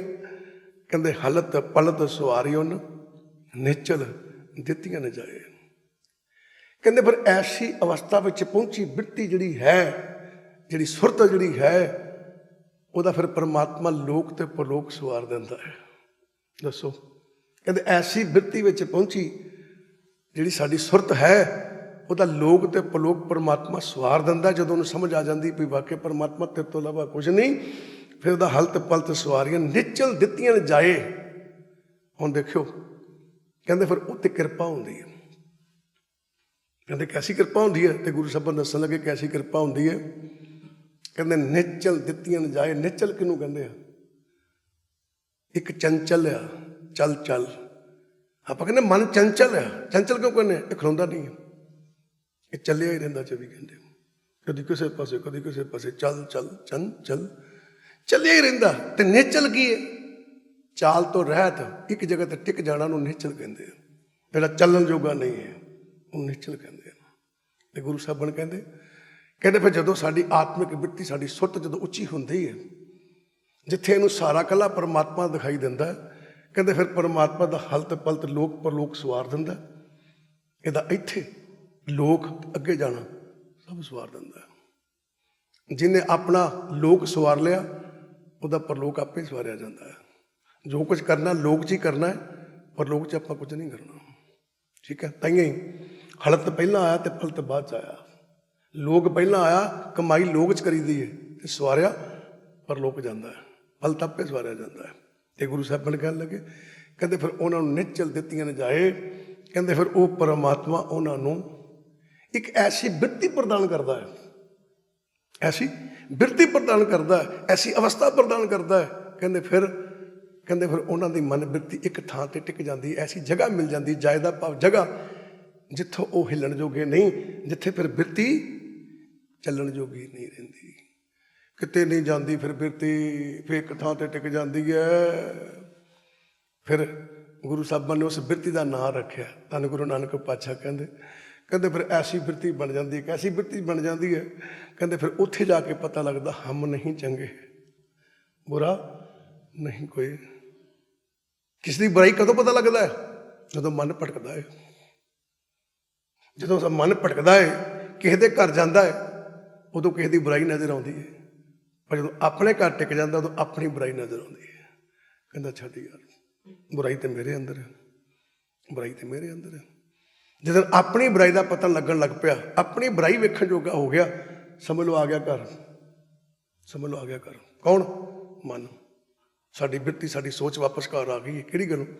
ਆਪਣੇ ਆਪ ਦਾ ਪਤਾ ਲੱਗਣ ਲੱਗ ਪਿਆ, ਆਪਣੇ ਆਪ ਨੂੰ ਦੇਖਣ ਲੱਗ ਪਿਆ। ਉਹ ਨਾਨਕ ਪਾਤਸ਼ਾਹ ਕਹਿੰਦੇ ਦੇਖੋ ਦੇਖਿਆ ਤੇ ਕੀ ਨਹੀਂ ਗਿਆ, ਹਮ ਨਹੀਂ ਚੰਗੇ। ਐਵੇਂ ਲੋਕਾਂ ਦੀਆਂ ਬੁਰਾਈਆਂ ਕਰਦੇ ਫਿਰਦੇ, ਮੈਂ ਤਾਂ ਖੁਦ ਹੀ ਚੰਗਾ ਨਹੀਂ। ਠੀਕ ਹੈ, ਇਹ ਕੌਣ ਆ? ਆਪਣੇ ਲਾਗੇ ਆਉਣ ਵਾਲਾ, ਆਪਣੇ ਅੰਦਰ ਰਹਿਣ ਵਾਲਾ, ਨਿਚਲ ਜਗ੍ਹਾ ਉੱਤੇ ਟਿਕਿਆ ਹੋਇਆ, ਉਹਦੀ ਬਿਰਤੀ ਹੈ। ਤੇ ਗੁਰੂ ਸਾਹਿਬਾਨ ਕਹਿਣ ਲੱਗੇ ਕਹਿੰਦੇ ਜਦੋਂ ਇਹ ਬਿਰਤੀ ਮਿਲ ਜਾਂਦੀ ਹੈ ਤੇ ਫਿਰ ਕੀ ਹੁੰਦਾ ਹੈ? ਸੰਸਾਰ ਸਾਗਰ ਤੇ ਰੱਖੀਆਂ ਬਹੁਤ ਨਾ ਜਨਮੇ ਤਾਏ। ਸੰਸਾਰ ਸਾਗਰ ਤੇ ਰੱਖੀਆਂ। ਹੁਣ ਸੰਸਾਰ ਸਾਗਰ ਕੀ ਹੈ? ਕਿਉਂਕਿ ਸੰਸਾਰ ਹੀ ਸਾਗਰ ਹੈ, ਸੰਸਾਰ ਹੀ ਸਾਗਰ ਹੈ, ਭਵ ਸਾਗਰ ਹੈ, ਬਹੁਤ ਵੱਡਾ ਭਵ ਸਾਗਰ ਹੈ। ਵਿਚਾਰ ਕਰਨਾ, ਇਹ ਚੋਂ ਨਿਕਲਣਾ ਸੌਖਾ ਨਹੀਂ ਹੈ, ਇਹ ਚੋਂ ਨਿਕਲਣਾ ਸੌਖਾ ਨਹੀਂ ਹੈ। ਠੀਕ ਹੈ, ਅਸਲ ਦੇ ਵਿੱਚ ਜਦੋਂ ਸਾਡੀ ਬਿਰਤੀ ਇੱਥੇ ਤੱਕ ਪਹੁੰਚੂਗੀ, ਸਾਨੂੰ ਪਤਾ ਲੱਗੂਗਾ ਕਿ ਗੁਰੂ ਸਾਹਿਬ ਨੂੰ ਕਹਿਣਾ ਚਾਹੁੰਦੇ ਨੇ ਕਿ ਹੇ ਪ੍ਰਾਣੀ, ਇਹ ਸੰਸਾਰ ਹੀ ਸਾਗਰ ਹੈ। ਔਰ ਧਿਆਨ ਦੇਣਾ, ਜਿਹੜਾ ਸਾਗਰ ਹੈ ਨਾ, ਜੇ ਆਪਾਂ ਦੇਖੀਏ ਇਹ ਬੜਾ ਵੱਡਾ ਆ, ਵੀ ਸਮੁੰਦਰ ਕਿੱਡਾ ਵੱਡਾ, ਐਵੇਂ ਨਾ ਭੁਲੇਖੇ 'ਚ ਪੈ ਜਾਈ। ਜੋ ਬ੍ਰਹਮੰਡੇ ਸੋਈ ਪਿੰਡੇ। ਉਹ ਜਿਹੜੇ ਵੱਡੇ ਵੱਡੇ ਸਮੁੰਦਰ ਚੱਲਣ ਰਹੇ ਨੇ ਨਾ, ਪਾਣੀ ਵਹਿੰਦਾ ਫਿਰਦਾ, ਉਹ ਤੇਰੇ ਅੰਦਰ ਵੀ ਵਹਿਣ ਰਹੇ ਨੇ। ਔਰ ਜੋ ਸੰਸਾਰ ਤੋਂ ਤੂੰ ਦੇਖਣ ਡਿਆ ਨਾ, ਇਹ ਸਭ ਕੁਝ ਤੇਰੇ ਅੰਦਰ ਹੈ। ਠੀਕ ਹੈ, ਔਰ ਜਿੰਨੇ ਜਿੰਨੇ ਵੱਡੇ ਸਮੁੰਦਰ ਪਾਣੀ ਰੁੜਦੇ ਫਿਰਦੇ ਨੇ, ਉਹ ਤੇਰੇ ਅੰਦਰ ਵੀ ਹੈ। ਕਹਿੰਦਾ ਹੈ ਮੇਰੇ ਅੰਦਰ ਕਿੱਥੇ ਹੈ, ਮੇਰੇ ਅੰਦਰ ਕਿੱਥੇ ਹੈ? ਤੇ ਧਿਆਨ ਦਿਓ, ਉੱਥੇ ਪਾਣੀ ਦੇ ਵਹਿਣ ਡਏ ਨੇ, ਤੇਰੇ ਅੰਦਰ ਵਿਚਾਰਾਂ ਦੇ ਵਹਿਣ ਡਏ ਨੇ, ਤੇਰੇ ਅੰਦਰ ਵਿਚਾਰਾਂ ਦੇ ਵਹਿਣ ਡਏ ਨੇ। ਪਤਾ ਨਹੀਂ ਤੇਰੇ ਅੰਦਰ ਕਿੰਨੇ ਕੁ ਵਿਚਾਰ ਸਵੇਰ ਤੋਂ ਲੈ ਕੇ ਸ਼ਾਮ ਤੱਕ ਉੱਠਦੇ, ਇਹ ਵਹਿਣ ਨੇ ਸਾਰੇ। ਠੀਕ ਹੈ, ਇਹ ਵਹਿਣ ਡਏ ਨੇ। ਤੇ ਗੁਰੂ ਸਾਹਿਬ ਨੂੰ ਸਮਝਾਉਣ ਲੱਗੇ ਆਪ ਜੀ ਨੂੰ, ਅੰਦਰ ਭੋਲਿਆ ਐਸੀ ਬਿਰਤੀ 'ਚ ਆ ਤੇ ਕੀ ਹੋਏਗਾ? ਜਦੋਂ ਤੂੰ ਇਸ ਬਿਰਤੀ 'ਚ ਪਹੁੰਚੇਗਾ, ਸੰਸਾਰ ਸਾਗਰ ਤੇ ਰੱਖੀਆਂ। ਕਹਿੰਦਾ ਫਿਰ ਉਹ ਪਰਮਾਤਮਾ ਇਸ ਸੰਸਾਰ ਦੇ ਵਿੱਚ ਐਸੀ ਬਿਰਤੀ ਵਾਲਿਆਂ ਦੀ ਰੱਖਿਆ ਕਰਦਾ ਹੈ, ਰੱਖਿਆ ਕਰਦਾ ਹੈ। ਆਪ ਜੀ ਕਦੀ ਧਿਆਨ ਦੇਣਾ, ਰੱਬ ਦੇ ਪਿਆਰੇ ਜਿਹੜੇ ਆ, ਰੱਬ ਦੇ ਪਿਆਰੇ ਜਦੋਂ ਅੰਦਰ ਸਾਡੇ ਅੰਦਰ ਸੁੱਤ ਸ਼ਬਦ ਦਾ ਮਿਲਾਪ ਹੁੰਦਾ, ਸਾਡੀ ਬਿਰਤੀ ਉੱਚੀ ਹੁੰਦੀ ਹੈ, तो अपन महसूस होएगा कि वाकई परमात्मा साड़ी रखिया करता है। ठीक है, किवें रखिया करता है कि असीं किते भी जा रहे हैं, साडे नाल कोई भी मिस हैपनिंग होण लगदी, सानूं ऐ लगदा जिवें परमात्मा आप हत्थ दे के रखिया कर गया, आप दे के हत्थ रखिया कर गया, सानूं महसूस होंदा है। ठीक है, फिर गुरु साहब की समझाउण लगे, कहते बहुत दा जन्मे धाए, बहुत दा भाव की दोबारा फिर जन्मे धाए, कहते ऐसी बिरती विच पहुंची हुई जिहड़ी अवस्था है दोबारा जम्मन मरण के गेड़ च नहीं पैंदी। देखो आ महीना आप संगरांद मना रहे हैं, आ महीना आप 5 मिनट का व्याख्यान करके समाप्ति कर देंगे। गुरु रूप प्यारी साध संगत जीओ, संगरांद तब्दीली नूं कहंदे, ਇਹਦਾ मतलब गुरु ग्रंथ साहब का एक एक अखर तब्दील करना है। तो पर तब्दील तो होवांगे जो विचार करांगे, तो जे विचार ही नहीं की तब्दील कित्थों हो जाएंगे असीं। फिर गुरु साहब की कहने लगे, कहने लगे जेवा एक अनेक गुण तरे नानक चरनी पाए। हुण ध्यान पढ़ना, जेवा एक आप कहना जुबान तो इको ही है, ये तो परमात्मा नूं पता इको ही है, जुबान तो इको ही कहना। जेवा एक अनेक गुण, कहना जुबान एक क्या, जुबान ना तुसीं किन्ने गुण गा लोगे भला। ध्यान ना पढ़ो, इत्थे जेवा क्यों लिखिया। जे हवा एक, वो कहन लगे हवा श्वास, कहते परमात्मा मैंने तो हुण पता भी मेरे हवा इको ही है, श्वास मेरे अंदर इको ही है, पर तेरे गुण बड़े ने, मैं एक श्वास च किन्ने क गुण गा लूँगा, किन्ने क गुण गा लूँगा ਇਹਦੇ ਨਾਲ मैं। श्वास आऊगा जबान चलूगी, जो श्वास नहीं हो जबान कितों चल पऊगी। जेवा एक, जबान एक है, श्वास भी एक है, हवा भी मेरे को इको ही है, तो मैं तेरे गुण कितों गाना, तेरे ते गुण बड़े ने। कहते पर मैनू समझ लग गई है, तरे नानक चरण ही पाए। कहता तर सकता इस मनुखी जीवन के विच, इस महीने के विच मनुख जीवन के विच तर सकता बंदा जे किते की करे, नानक चरण ही पाए। कहते कहते अपनी मन बिरती नूं चरनी किनू कहते हैं, शब्द नूं चरनी पाए का मतलब कहते चरनी लग जाना। ठीक है जी, तो इत्थे गुरु साहब ने कहते हैं जे किते साडी बिरती गुरु के चरणों नाल शब्द नाल जुड़ जाए, साडी बिरती शब्द नाल जुड़ी कोई नहीं, साडी बिरती शब्द नाल जुड़ी कोई नहीं, असीं तो बार बार ही फिरन रहे। जे साडी किते मन बिरती शब्द नाल जुड़ जाए तो तां असीं इस भव सागर चों पार उतर सकते हैं, तो जे बिरती नहीं जुड़ी साडे कोल भव सागर चों पार उतरिया नहीं जाना। ऐसी मन बिरती बनाओ, ऐसी मन बिरती बनाओ कि जदों गुरबाणी पढ़ते हैं, जदों गुरु घर आउने हैं, देखो गुरु साहबान ने बड़ी वड्डी गल कही।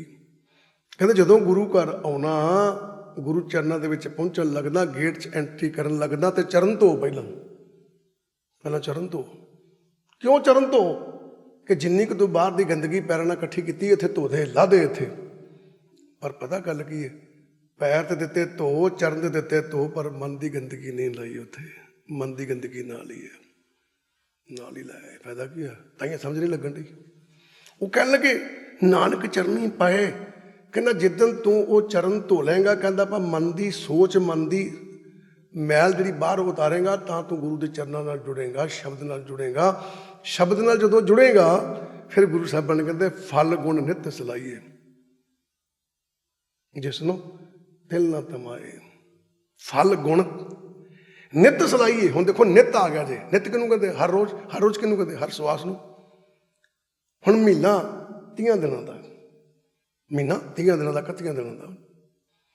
हुण फग्गण का महीना 30 दिनों का, 31 दिनों का हो, तो गुरु जी कहते 1 महीने में ही सलाउणा कल्ला, अगले महीने छड़ दईए? नहीं। वो कहते फल गुण नित सलाइए, कहता भाव हर सवास विच जिहड़ा मनुखी जीवन मिलिया, जिहड़ा तैनूं महीना मिलिया, जिहड़ा तैनूं समा मिलिया, इहदे अंदर हर सवास विच नाम रूपी बीज पाई जा, नाम रूपी बीज पाई जा। पर बीज पाउण लग्या नित सलाइए, कहता भाव बीज पाउण लग्या सलाउणा परमात्मा नूं करना है, जग नूं नहीं। परमात्मा नूं सलाउणा है, सिफत ओहदी करनी है। ये नहीं कि तू वाहिगुरू वाहिगुरू करे तो की कहे फलाना काम नहीं मिलिया, फलानी चीज़ नहीं मिली, कहते नहीं फिर गल बननी।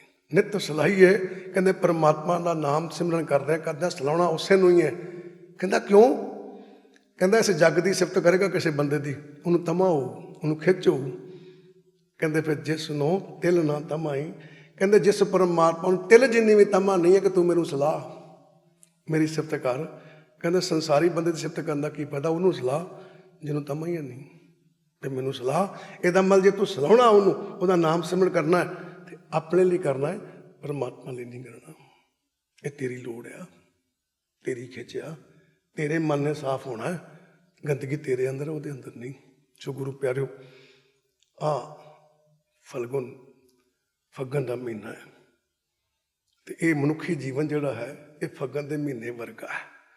ਤੇ ਆਪਾਂ ਇਸ ਮਹੀਨੇ ਦੇ ਵਿੱਚ ਆਪਣੀ ਜੇ ਤਬਦੀਲੀ ਲਿਆਉਣੀ ਹੈ ਮਨੁੱਖੀ ਜੀਵਨ ਦੇ ਅੰਦਰ, ਧੰਨ ਧੰਨ ਸਾਹਿਬ ਸ੍ਰੀ ਗੁਰੂ ਗ੍ਰੰਥ ਸਾਹਿਬ ਦੇ ਚਰਨਾਂ ਨਾਲ ਜੁੜ ਕੇ ਗੁਰਬਾਣੀ ਦੀ ਵਿਚਾਰ ਕਰਕੇ ਆਪਣੇ ਅੰਦਰ ਤਬਦੀਲੀ ਲਿਆਉਣੀ ਹੈ। ਮਾਲਕ ਚੜ੍ਹਦੀਆਂ ਕਲਾ ਕਰੇ। ਆਓ ਇੱਥੇ ਸਮਾਪਤੀ ਕਰਦੇ ਫਤਿਹ ਕੇ ਜਾਈਏ। ਵਾਹਿਗੁਰੂ ਜੀ ਕਾ ਖਾਲਸਾ, ਵਾਹਿਗੁਰੂ ਜੀ ਕੀ ਫਤਿਹ।